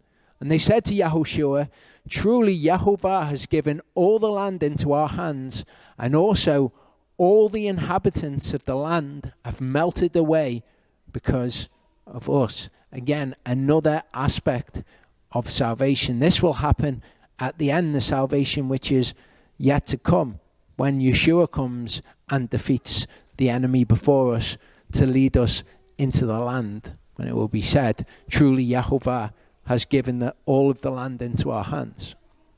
Or something else to remember about Rahab. Okay, something else to do with salvation, deliverance, and the good news. Rahab is a Gentile. Rahab isn't a part of Israel. In Isaiah 56, 3-5, it says, "And let not the son of the foreigner who has joined himself to Yehovah speak, saying, 'Yehovah has certainly separated me from his people.' Nor let the eunuch say, 'Look, I am a dry tree.' For thus said Yehovah to the eunuchs who guard my Sabbaths and have chosen what pleases me and hold fast to my covenant, those foreigners who do this. To them I shall give in my house and within my walls a place and a name better than that of sons and daughters. I give them an everlasting name that is not cut off." So something we can learn from Rahab is that Yehovah will accept these people into covenant, those people who take hold of the Sabbath, those people who take hold of the covenant. And this is an integral part of the gospel as explained in the New Testament writings. In Isaiah 42, 1-7, it says, "See my servant whom I uphold, my chosen one, my soul has delighted in. I have put my spirit upon him. He brings forth justice to the nations." Okay, so this is a prophecy of Yeshua. And this is part of this deliverance, part of the salvation. The enemy will be wiped out, but those who want to join with Yehovah and hold fast to his covenant will be a part of his people. "He does not cry out, nor lifts up his voice, nor causes his voice to be heard in the street. A crushed reed he does not break, and a smoking flax he does not quench." Okay, this is the position that the Gentiles are in. Okay, he doesn't see them as a crushed reed or a smoking flax and just snub them out or crush them because he can. He brings forth justice in accordance with truth. He does not become weak or crushed. He has established justice in the earth, and the coastlands wait for his Torah. Thus said the Ael, Yehovah, who created the heavens and stretched them out, who spread forth the earth and that which comes from it, who gives breath to the people on it and a spirit to those who walk on it. So the Gentiles. "I, Yehovah, have called you in righteousness, and I take hold of your hand and guard you and give you, Yeshua, for a covenant to a people, for a light to the Gentiles." So it was written that this is part of Messiah's purpose. Okay, but this was not made clear until we have the New Testament writings, as we'll see. To open blind eyes, to bring out prisoners from the prison, those who sit in darkness from the prison house. So this is an integral part of what is prophesied in the Tanakh about Messiah. In Luke 2:27-32, we've got Simeon, or Shimon. He came in the spirit to the set-apart place, the temple of Yehovah. And as the parents brought in the child Yeshua to do for him according to the usual practice of the Torah, then he took him up in his arms and blessed Elohim. He's been told that he will not die until he sees the salvation of Elohim. Now let your servant go in peace. He's saying, I can die now. O Master, according to your word, for my eyes have seen your deliverance. They've seen your salvation. They've seen your Yeshua, perhaps in Hebrew, which you have prepared before the face of all the people. So he recognizes this in what he's saying. It's not just to Israel, it's the salvation to all of the people. A light for the unveiling of the Gentiles and the esteem of your people, Israel. That's what Yeshua is. Ephesians 3:4-6 says, in reading this then, you are able to understand my insight into the secret of Messiah, which was not made known to the sons of men in other generations, as it has now been revealed by the Spirit to his set-apart apostles and prophets, the Gentiles to be co-heirs, united in the same body and partakers together in the promise in Messiah through the good news. So this, as we've seen, is encoded in the Tanakh. All of these elements of salvation, these elements of Yeshua, the Messiah, were encoded in the Tanakh. But Paul says here, now you see my insight. This was not revealed to people before. It was right there in the scriptures for them. Well, this is part of the secret of the Messiah, the promise through the good news. This is the gospel. Galatians 3:28-29. There is not Jew nor Greek. There's not slave nor free. There's not male nor female. For you are all one in Messiah Yeshua. You are all Israel. There's no house of Judah and Gentiles, and there's no separation there. You're all one now in Messiah Yeshua. And if you are of Messiah, then you are the seed of Abraham and heirs according to the promise of the land. That promise which was given to Abraham. The Gentiles, as Paul was writing, the secret of Messiah is that the Gentiles through him would be able to become co-heirs. And this is an element of the gospel. I bring all of this together at the end of the next Torah portion that I do. But I want you to recognize all these individual elements of the gospel. Romans 11:7-12 says, what then? Israel has not obtained what it seeks, but the chosen did obtain it, and the rest were hardened. So this is Israel, the physical descendants of Jacob, or the descendants of Israel. All of them did not obtain what they were seeking for. Okay, the ones who were the chosen, the Yehovah had chosen according to his foreknowledge, those who would submit to him and would follow him by faith, they obtained it, but the rest of them were hardened. As it has been written, Yehovah has given them a spirit of deep sleep, eyes not to see and ears not to hear unto this day. So this is Israel. David also says, let their table become for a snare and for a trap and for a stumbling block and a recompense to them. Let their eyes be darkened not to see and bow down their back always. I say then, if all of this is true about Israel, have they stumbled that they should fall? Is that what Yehovah's purpose in this is? Did he just want them to not get it and to fall and to stumble and not make it into the kingdom? Let it not be. But by their fall, deliverance or salvation has come to the Gentiles to provoke them to jealousy, to provoke Israel to jealousy, that the Gentiles are all going to come to Yehovah and they're all going to be Yehovah's people. If their fall, if Israel's fall is riches for the world and their failure riches for the Gentiles, how much more their completeness? So when the Gentiles come to Yehovah, if that's a good thing that Yehovah has used their fall for, how much more will he be able to use the submission and the faith of Israel? An example of this, the Gentiles coming to Yahovah and Israel being jealous, we see in Acts 13. Verse 42 says, "And when the Jews went out of the congregation, the Gentiles begged to have these words spoken to them the next Sabbath." Okay, the Jews who had the word of Yahovah and made their boast, "Oh, we've got the Torah, we were given the oracles of Yahovah, we've got the word of Yahovah," and yet they didn't follow it by faith. The Gentiles, when they heard the words of Yahovah, they begged to have them spoken to them.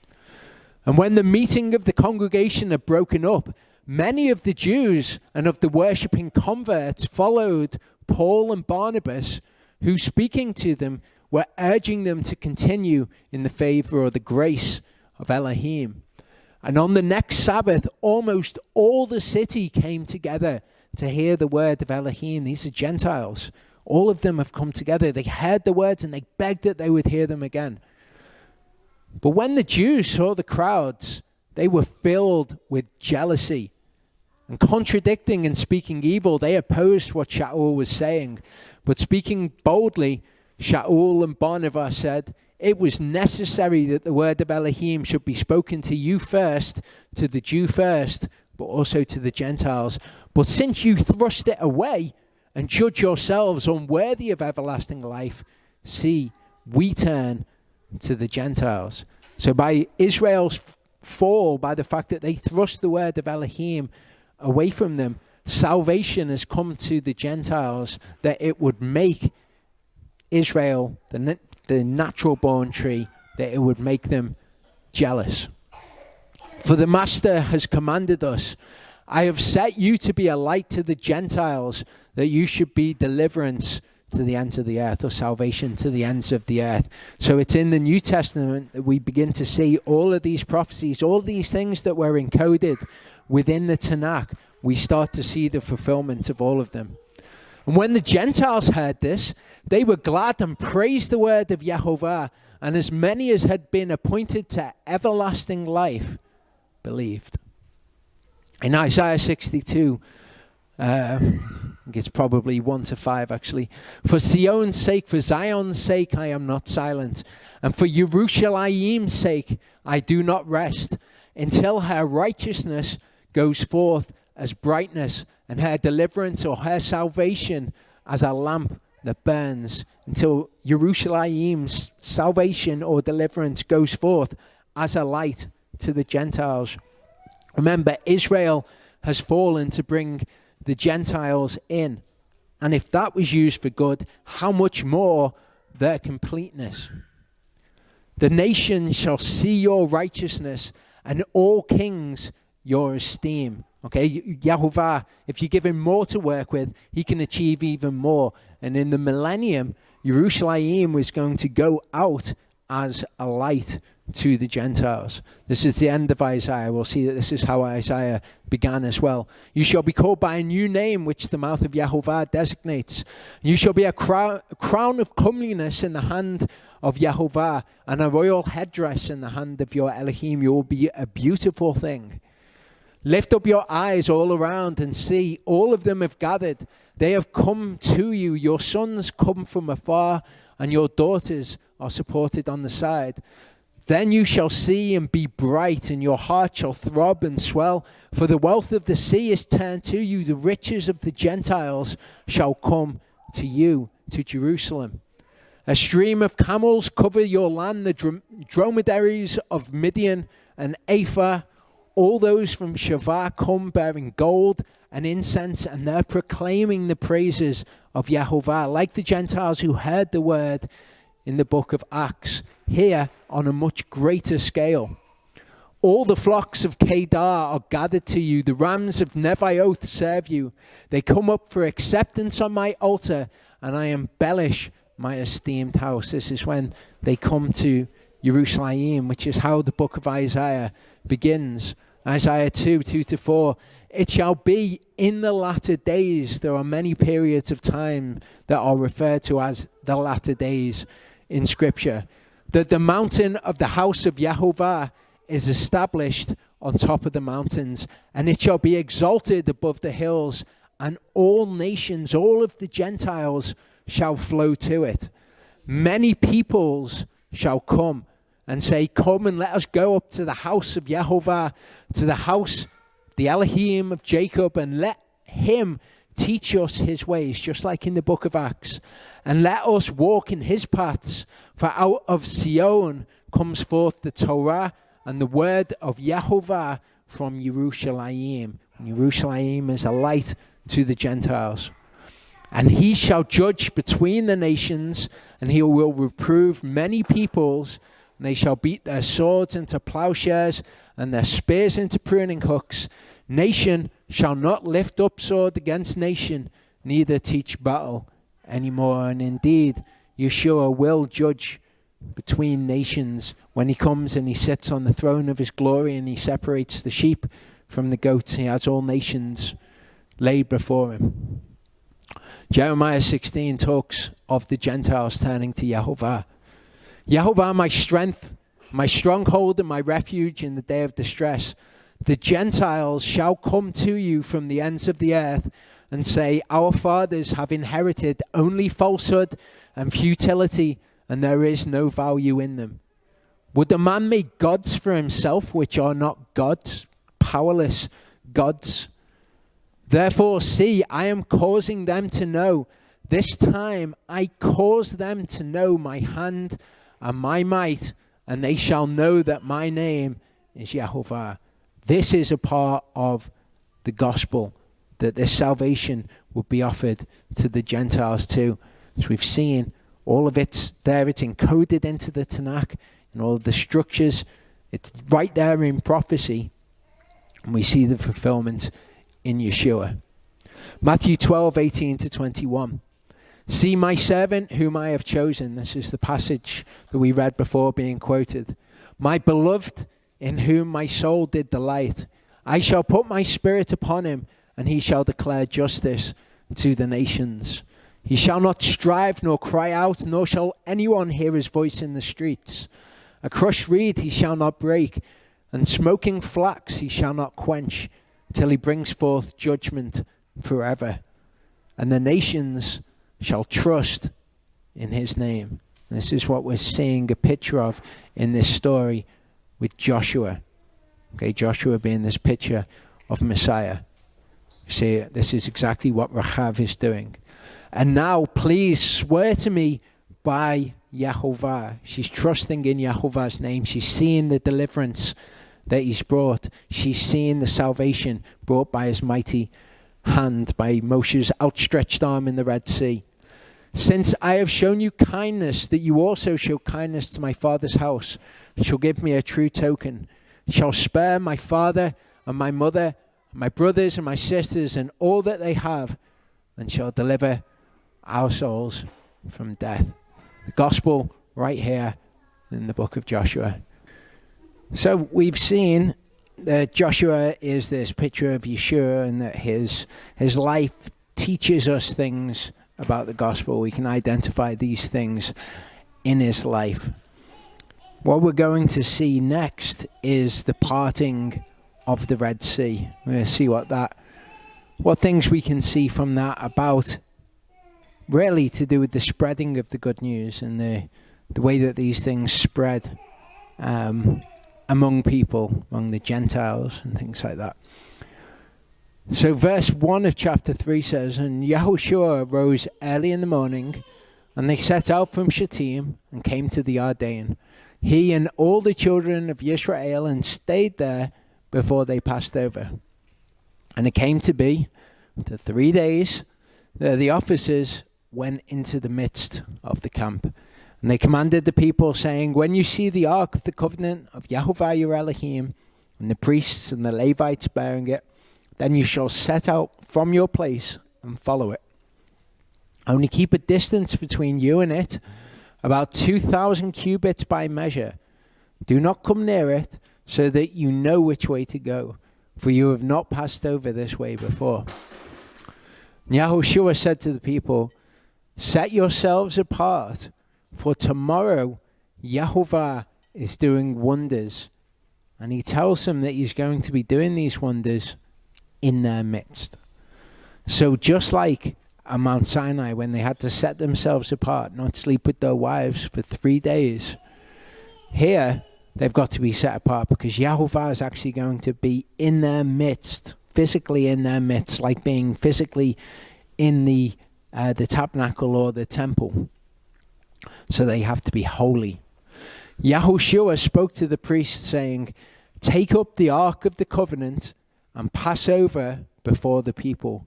So they took up the ark of the covenant and went before the people. Okay, so this would be the Kohathites. They were the ones who were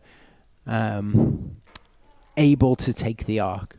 Okay, it says, in fact, specifically here, the priests. So this must be the sons of Aharon. Yahovah said to Yahushua, "This day I begin to make you great before the eyes of all Israel, so that they know that I am with you as I was with Moshe." So we're going to see this principle as we go through. This idea that Israel knew that Yahovah was with Moshe. He parted the Red Sea. And here, Yahovah says, they're going to know that I'm with you too when they see what I'm going to do, which is to part the Red Sea. "And you command the priests who bear the Ark of the Covenant, saying, when you come to the edge of the water of the Yarden, stand in the Yarden." Yahushua said to the children of Israel, "Come near and hear the words of Yahovah, your Elohim." And Yahushua said, "By this you shall know that the living Elohim, or El, is in your midst, and that he is certainly driving out from before you the Canaanites, the Hittites, the Hivites, the Perizzites, the Girgashites, the Amorites, and the Jebusites." Okay, so by this, you're going to know that he's in your midst. "See, the Ark of the Covenant of the Master of all the earth is passing over before you into the Yarden." So there's something about this where Joshua says, you're going to know that Yahovah is going to deliver you from your enemies. We've seen before how enemies in one's life for us is equivalent to, let's say, the things which we must overcome. Sin, or whatever it is in our lives that we must overcome to obey Yahovah. So there's an element of Yahovah letting you know that he is with you. And by those things, you will know that he will be with you against the enemies as well. "Now take for yourselves 12 men from the tribes of Israel, 1 man from every tribe. And it shall be as soon as the soles of the feet of the priests who bear the ark of Yahovah, the master of all the earth, come to rest in the waters of the Yarden, that the waters of the Yarden are cut off, the waters that come down from upstream and stand as a heap." So the ones who bear the word of Yahovah, okay, the ones who bear the ark of Yahovah. You can kind of think of this in the same sort of way as evangelizing. Evangelizing is to bring the good news to people. Here we see signs and wonders, okay, letting these people know that Yahovah is with them. And we see the same sort of things when the good news is being brought, that signs and wonders accompany it. And I think that most, if not all of us here, can say that signs and wonders have accompanied the good news being brought to bear in our life, so that we know the Yahovah is with us. "It came to be when the people set out from their tents to pass over the Yarden, with the priests bearing the ark of the covenant before the people, and all those bearing the ark came to the Yarden, and the feet of the priests bearing the ark dipped in the edge of the water. Now the Yarden overflows all its banks during all the time of harvest, that the waters which came down from upstream stood still." We're going to see this a few times in the life of Joshua, these signs and wonders which take place. Okay, here it's the waters which are standing still. They rose in a heap very far away at Adam, the city that is beside Zarethan. And the waters going down into the sea of Arava, the salt sea, were completely cut off, and the people passed over opposite Jericho. So by this supernatural, for want of a better word, work, you know that Yehovah is with you, because this is impossible. This is not the normal way of being. So when you come to encounter enemies and things in your life that need to be overcome, that you're not going to be able to do on your own, do not fear. Be strong and of good courage. Be amatz, because Yehovah is with you. The priests bearing the ark of the covenant of Yehovah stood firm on dry ground in the midst of the Yarden, and all Israel passed over on dry ground until all the nation had completely passed over the Yarden. So this should remind us, of course, of another time when salvation has been brought by Yehovah, when they have been delivered from their enemies, and it says that Israel went through on dry ground.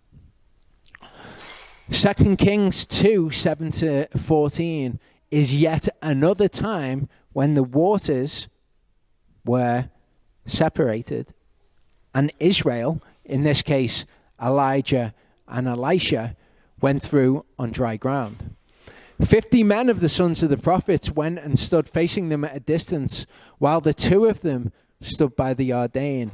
And Eliyahu took his mantle and rolled it up and struck the water, and it was divided this way and that, so that the two of them passed over again on dry ground. In this case, it's also the Jordan which is being divided. Later in that chapter, Eliyahu, the mantle of Eliyahu is taken up by Elisha, went back, he stood by the bank of the Yarden, and he took the mantle of Eliyahu that had fallen from him, and he struck the water. Okay, not Eliyahu this time. Where is Yehovah Elohim of Eliyahu? And he struck the water, and it was divided this way and that, and Elisha passed over. So it seems in this case as well, we've got Eliyahu who does these great works. We've got him dividing the Jordan, and they pass through. Of course, Elisha knows that Yehovah is with Eliyahu. But afterwards, when he's taken up into the whirlwind, into the sky, he takes his mantle, and then he comes to the water, and he tries to divide it, and the water is divided. And he knows that Yehovah is with him also.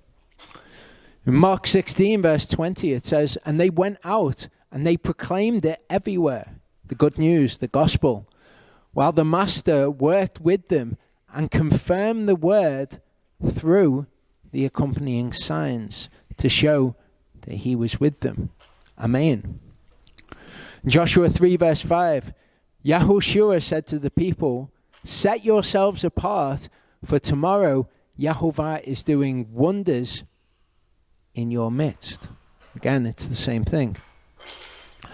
So the first time that we see this sort of activity is, of course, when the Red Sea was parted and Israel went over before their enemies, and then Yehovah delivered them from their enemies.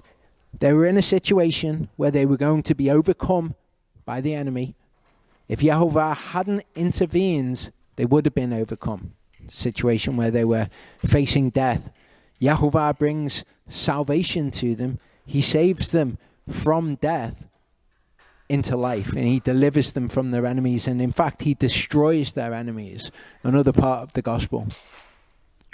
So comparing these two events, okay, in Exodus 14, Moshe said, don't fear, stand still, see the salvation or the deliverance of Yehovah. He will destroy the Egyptians, he will fight for you. Joshua said, he shall destroy the inhabitants, you shall know that the living Elohim is among you.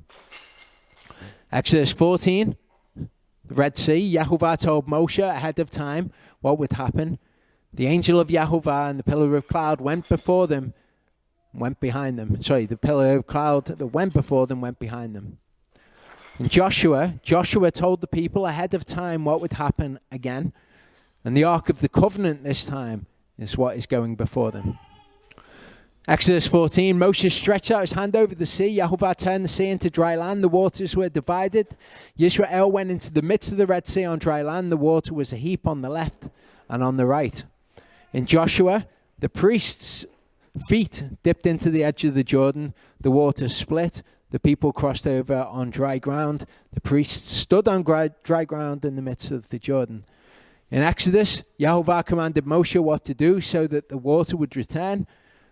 In Joshua, Yehovah commands Joshua what to do so the water would return. Moshe stretched out his hand over the sea, and the water returned. Joshua is the priest's feet. Okay, so it's Moshe's hand both times at the Red Sea. This time it's the priest's feet. As the priest's feet touched the dry ground, the water returned. The waters heaped up. The deep congealed. People of Israel walked over on dry ground. Joshua, tell your children, Israel crossed over on dry ground. So children, Israel are both mentioned, but here it's tell your children that Israel crossed over on dry ground and that Yehovah dried up the water of the Jordan. The people heard and feared. May they fear the greatness of your mighty arm is the phrasing in Exodus 15. In Joshua 5, the Amorite and Canaanite kings heard how Yehovah dried up the Jordan's water and feared. And then the thing that it's all pointing to, okay, so we've got these two narratives which have these same elements to them.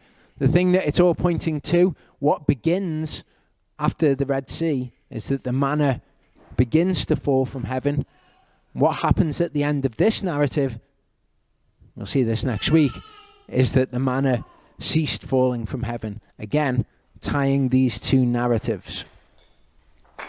In Isaiah 51, 10 to 11, it says, was it not you who dried up the sea, the waters of the great deep, who made the depths of the sea a way for the redeemed to pass over? And this can be seen to be talking about what happened at the Red Sea, can also be seen to be talking about what happens when the redeemed leave Sheol. Let the ransomed of Yehovah return, and they shall come to Sion with singing. Okay, that's not what happened at the Red Sea, but it is what will happen when the redeemed of Yehovah, the ransomed of Yehovah, are released from Sheol. In Exodus 15, okay, this is right after they've crossed over. This is what we read. It says, peoples heard, they trembled, anguish gripped the inhabitants of Philistia. Really? Well, that didn't actually happen when they were crossing the Red Sea. Then the chiefs of Edom were troubled, the mighty men of Moab, trembling grips them, all the inhabitants of Canaan melted. Again, this is not something that happened when they crossed the Red Sea. It's something which will happen in the future, though, when the depths, the sea in Sheol, is made so that we can pass over it. Fear and dread fell on them. By the greatness of your arm, they are as silent as stone until your people pass over. O Yehovah, until the people whom you have brought pass over. You have bought, rather, pass over, who've been redeemed, ransomed.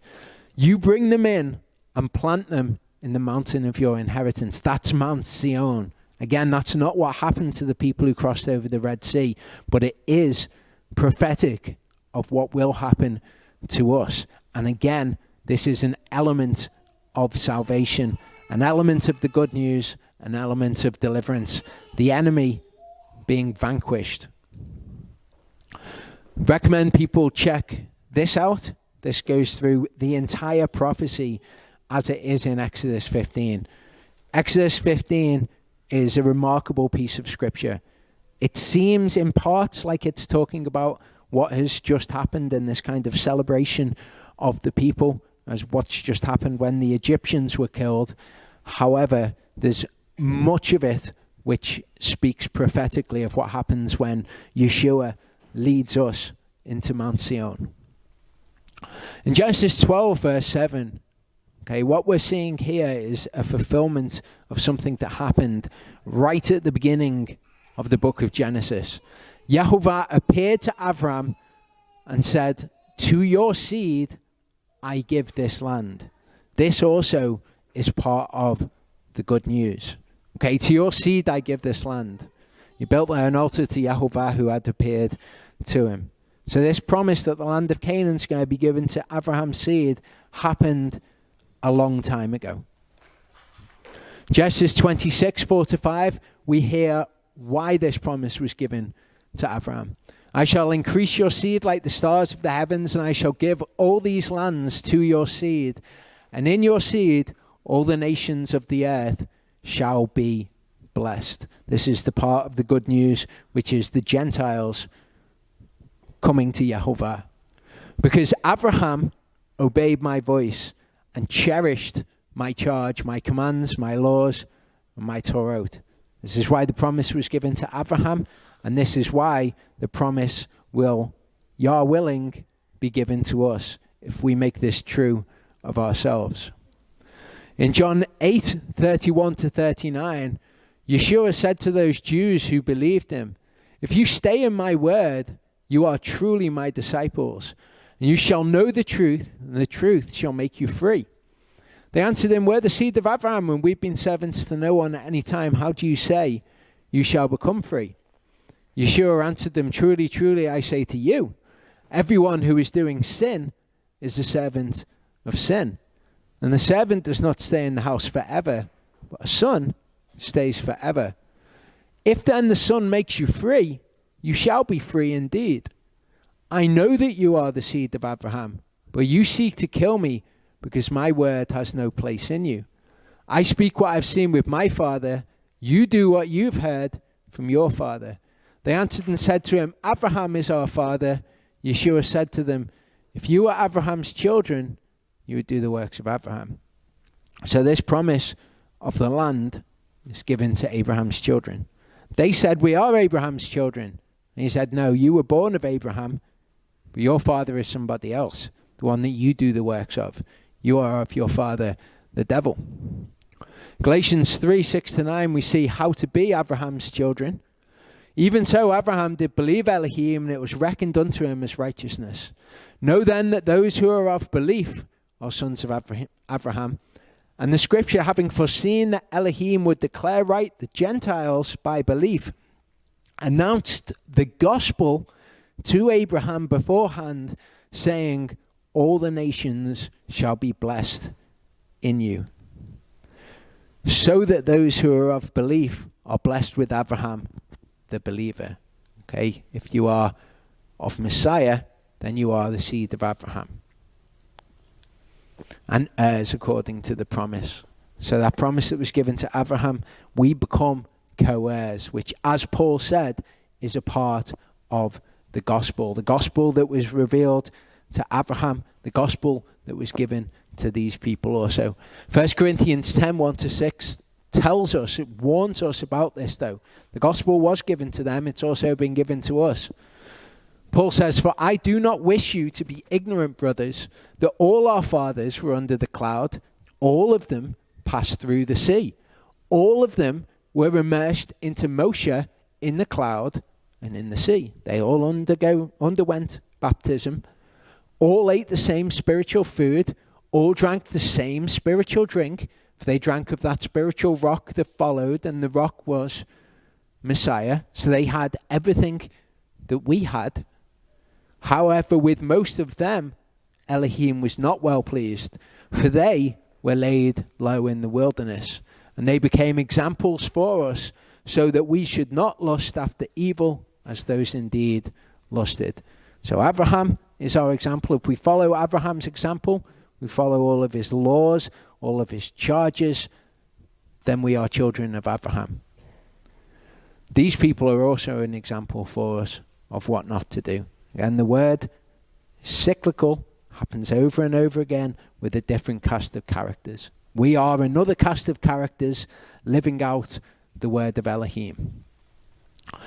Joshua 4 says, it came to be when the entire nation had completely passed over the Jordan, the Yehovah spoke to Yahushua saying, take for yourselves 12 men from the people, one man from every tribe. Command them, saying, take for yourselves 12 stones from here, out of the midst of the Ardain, from the place where the priest's feet stood firm, and you shall bring them with you, and leave them in the camp in which you spent the night. Kind of strange instructions. 12 is another one of those numbers, isn't it, that we see throughout the scriptures. Genesis 35:22. Okay, we hear the sons of Yaakov, the 12. Okay.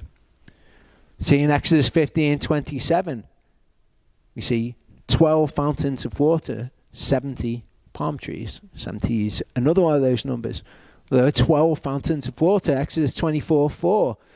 12 standing columns for the 12 tribes of Israel. Exodus 28:21. The stones are according to the names of the sons of Israel, 12 according to their name. That's the breastplate on the high priest. Leviticus 24:5. You shall take fine flour and bake 12 cakes with it, 2/10 of an ephah in each cake. Revelation 7:4-8. I heard the number of those who were sealed, 144,000, sealed out of the tribes of the children of Israel. The tribe of Yehudah, 12,000. Reuven, 12,000. Gad, 12,000. Asher, 12,000. Naphtali, 12,000. Manasseh, 12,000. Tribe of Shimon, 12,000. Levi, 12,000.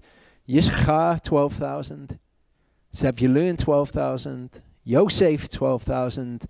Binyamin, 12,000. So we've got 12 tribes with 12,000 out of each tribe. Mark 3:14. Yeshua, when he came to the earth, all of those things were appointed by Yehovah in his word. Yeshua, when he came to the earth, he appointed 12 to be with him, and he sent them out to proclaim. Matthew 14:19-20.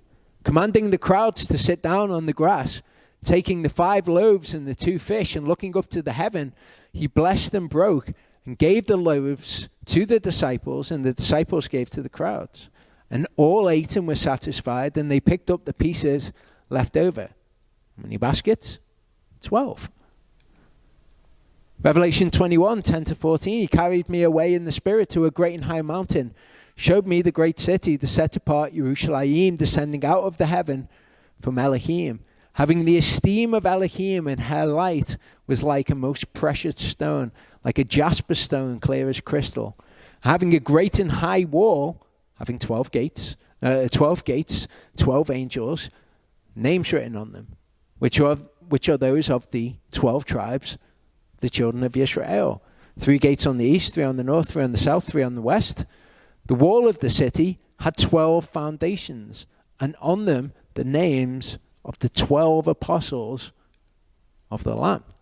And the 12 gates, there were 12 pearls. The city lies 4-cornered. Its length is as great as its breadth. And he measured the city with the rod, 12,000 stadion. The length and the breadth and the height of it are equal. So you got 12, 12, 12. Revelation 22:1-2. He showed me a river of water of life, clear as crystal, coming from the throne of Elohim and of the Lamb. In the middle of the street and on the side, either side of the river, was the tree of life, which bore 12 fruits, each tree yielding its fruit every month. So we've got 12 months. We've got the 12 Chodeshim as well. So Yehovah has got something about the number 12. We've looked at the number 3 throughout this, and we can identify what it is with the number 3. It seems to me when Yehovah is appointing things, when he says, I want this number of them, that we have the number 12. You'll hear all sorts of ideas from people about what certain numbers mean in Scripture, and that can lead you down a path that's not very good. You can look at the number 12 and you can look and see what's similar about them and say, well, that's similar about them. The number 7 is another one. You'll get people telling you all about what the number 7 means. The number 7 is ubiquitous in Scripture. It's probably the most commonly used number. You'll get the number 8 and people saying that the number 8 is all about renewal. What I would say about all of these things is I would advise caution with them all. Like with the number 3, it's not always going to be about the Messiah. Be cautious when you come to these things, because the place where it ultimately leads is a place that I very much have to warn you against. You may well have heard of gematria, okay, and that's where people look for numbers in scriptures, and they look for the numeric value of the letters, and then they look for words which are all made of the numeric value of the letters, and then they take that information and they layer on top of it the teachings of men, and particularly the teachings of Jewish mysticism, the teachings of Kabbalah or Kabbalah. Okay, and I would very much advise you to be cautious of these things. When you see things with numbers, this gematria, this Kabbalah, it's something that I've been asked about multiple times. Well, what about that? Can't be true, because gematria says this, and that's kind of the opposite of it. All of those things, all of mysticism and all of looking into Yehovah's word and applying on top of it a veneer of meaning which is not there, I would say be very cautious over things like that. In fact, when it comes to mysticism as a whole, do not listen to it. It's the sort of thing that kind of tickles the ear that people like to hear about. It's kind of like all the mysterious stuff where people like to peer into the word, and they like to draw out what they say is mysteries from it and secret teachings, the teachings of men. The Jewish rabbis love Kabbalah and they love gematria. So it's good for us to note and say, number 12 seems to be a number that Yehovah seems to like. Seems to be when he appoints things in number. The number 7 is a number which comes up a lot. The number 3 is a number that comes up a lot. But be very cautious of anything that goes anywhere beyond that. I actually think that probably everyone here is aware of this as dangerous. But I get things from people online fairly commonly about all of this sort of stuff. So I'll caution you against that. Verse 4 says that Yahushua called the 12 men whom he had appointed from the children of Israel, one man from every tribe. Yahushua said to them, pass over before the ark of Yehovah into the midst of the Ardein. Each one of you take up a stone on his shoulder, according to the number of the tribes of the children of Israel, so that there shall be a sign in your midst. When your children ask in time to come, saying, what do these stones mean to you? Then you shall answer them that the waters of the Ardein were cut off before the ark of the covenant of Yehovah. When it passed over the Ardein, the waters of the Ardein were cut off, and these stones shall be for a remembrance to the children of Israel forever. Now, Yehovah is doing this, isn't he, constantly throughout the Torah. He gives us things which you can visit, you can look at, and you can remember the things which he has done by them. The children of Israel did so as Yahushua commanded, and took up 12 stones from the midst of the Ardein, as Yehovah had spoken to Yahushua, according to the number of the tribes of the children of Israel, and took them over with them to the camp and laid them down there. Yahushua also set up 12 stones in the midst of the Ardein, in the place where the feet of the priests who bore the ark of the covenant stood, and they are there to this day. The priests who bore the ark stood in the midst of the Ardein until every matter was finished. The Yehovah had commanded Yahushua to speak to the people according to all that Moshe had commanded Yahushua. And the people hastened and passed over. And it came to be, when all the people had passed over, that the ark of Yehovah and his priests passed over in the presence of the people. And the sons of Reuven and the sons of Gad and the tribe of Manasseh passed over in 5s before the children of Israel, as Moshe had spoken to them. So this is exactly what we were reading before. You're going to pass over in 5s. About 40,000 armed ones of the army passed over before Yehovah for battle to the desert plains of Jericho. On that day, Yahovah made Yahushua great before the eyes of all Israel, and they feared him as they had feared Moshe all the days of his life. Personally, the reason that I think the number 12 is significant to Yahovah, just for whatever it's worth, is because that's how many children Jacob had.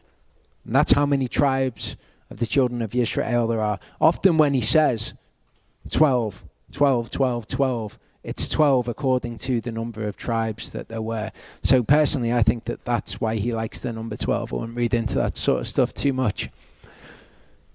I put this scripture in. Okay, we see here at the end that they're going over with the army. They're going into the land of Canaan, and they're going to fight the people in the land of Canaan, and they're going to kill them, and they're going to drive them out. Okay, Yeshua says, you heard that it was said, an eye for an eye, a tooth for a tooth. But I say to you, do not resist the wicked, but whoever slaps you on your right cheek, turn the other to him also. And something that comes up when people are considering Yeshua's teaching is, well, what about the armies? What about King David when he went out to war with the enemies of Israel? Why is it okay for somebody to go out to war, but it's not okay for us to resist somebody wicked? It's a good question, isn't it? You notice in this example, Yeshua says, an eye for an eye, a tooth for a tooth. You've heard that that was said, but I say to you, don't do it like that. What's he talking about? Eye for an eye, tooth for a tooth was something that was given to the judges. Okay, that's how the judges were to govern his people. Okay, if somebody does something to someone else, the same is done to them. An eye for an eye, a tooth for a tooth. But Yeshua is saying, but for you guys, you don't do that. Okay, you don't take vengeance on somebody else. You don't enact that principle. That's for the judges, that's for the leaders to enact. It's the same with going to war. Yahovah puts men in leadership over his people. And he tells those men, go out to war against your enemies. So the leaders enact one principle, but for us personally, it's not a principle that we enact, just like with the judges. Joshua, David, Solomon, whoever it is that's involved in these conflicts, they're all told to do it by Yahovah. And that principle is okay for them to apply, but not for us in the same way, as Yeshua explains here. And Yahovah spoke to Yahushua, saying, command the priests who bear the ark of the witness, and let them come up from the Ardain. And Yahushua commanded the priests, saying, come up from the Ardain. And it came to be when the priests who bore the ark of the covenant of Yahovah had come from the midst of the Ardain, and the soles of the priests' feet touched the dry land, the waters of the Ardain returned to their place and flowed over all its banks as before. And it's interesting to consider what's happening here. Just as Moshe was going into the tent of meeting, and he was meeting with Yahovah, and Yahovah was telling him all of this stuff, the tabernacle's also following these people around. This is where Yahushua is going and meeting with Yahovah and getting the instructions, and then he comes in the same way that Moshe did, and he's telling the people what to do. The people came up from the Ardain on the 10th day of the first Chodesh, and they camped in Gilgal on the east border of Jericho. So this is before the manna stops. The manna stopped after Passover, which is the 14th day of the first Chodesh. Okay, so when they're told to prepare the food for 3 days and all of that, it's before the manna stops. This is the 10th day of the first Chodesh, which is when they were told in the Exodus that they would be taking the lamb into their houses. Those 12 stones which they took out of the Ardain, Yahushua set up in Gilgal. And he said to the children of Israel, saying, when your children ask their fathers in time to come, saying, what are these stones? Then you shall let your children know, saying, Yisrael passed over the Ardain on dry land. For Yahovah your Elohim dried up the waters of the Ardain before you until you passed over, as Yahovah your Elohim did to the Sea of Reeds, which he dried up before us, until we have passed over. I'll suggest something here. When Yahovah does things in your life, if you've got kids, that it might be a good thing to do, maybe, to memorialize that in some way and give your kids something by which they can remember that event that Yahovah did. I'm not saying that's what the scriptures are teaching you to do. I'm just saying the scriptures, Yahovah gives us these things by which we can remember. It seems to me a good way that you can teach children things that Yahovah has done and ways in which they can remember it going forward throughout their lives. Yahovah speaks a lot to us, doesn't he, about us teaching our kids and about them remembering what has been done. So that all the peoples of the earth shall know that the hand of Yahovah, that it is strong, so that you fear Yahovah your Elohim forever. Okay, and this kind of ties into the idea that we see in Scripture about how Yahovah opens to us the doors of utterance, as the King James Version says, about how Yahovah's works go forth among the Gentiles, how we can preach the good news to people through our works and through people around us seeing Yahovah at work in our lives. So, I'll be continuing with the gospel and what Joshua teaches us about the gospel and what the gospel actually is, why we need to believe in the death and resurrection of Yeshua, how that ties into the gospel, all of those sorts of things. But these will be the Joshua Torah portions going forward from this point. Okay, Torah portion today, Vayomer, came to be, going up to the end of Joshua 4. Charlie's Torah portion next week is called Ba'et, meaning at that time. Joshua 5 to the end of Joshua 8. Then Joshua 9 to the end of Joshua 12 is going to be Vayot Kabzu, which means and they gathered. And then all of the rest of the book of Joshua, from chapter 13 to the end of chapter 24, Charlie will be covering in Torah portion Nishara, which is It Remains. I know that Mel shared this information with some people, but for those people who are watching online who like to read ahead in the Torah portions, there's the information for you. Let's pray.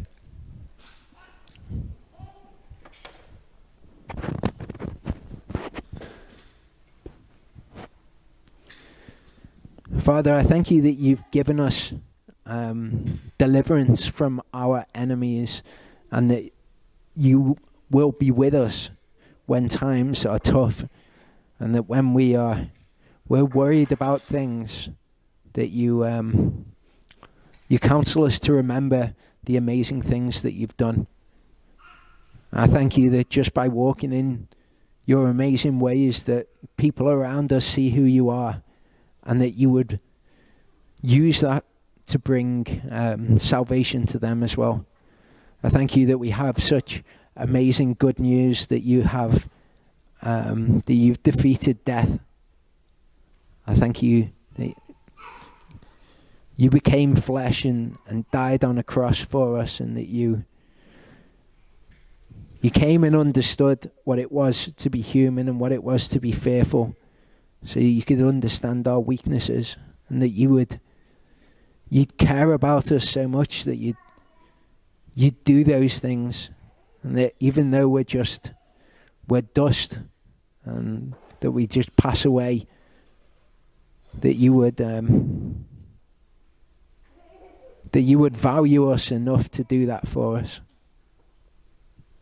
I thank you for your Son and for your word. I thank you that we get to be your people, and we get to do all of the amazing things, the feasts and the Sabbaths, and all the amazing gifts that you've given us, and that it's through doing those incredible things that you bring salvation to our souls. Thank you, Father.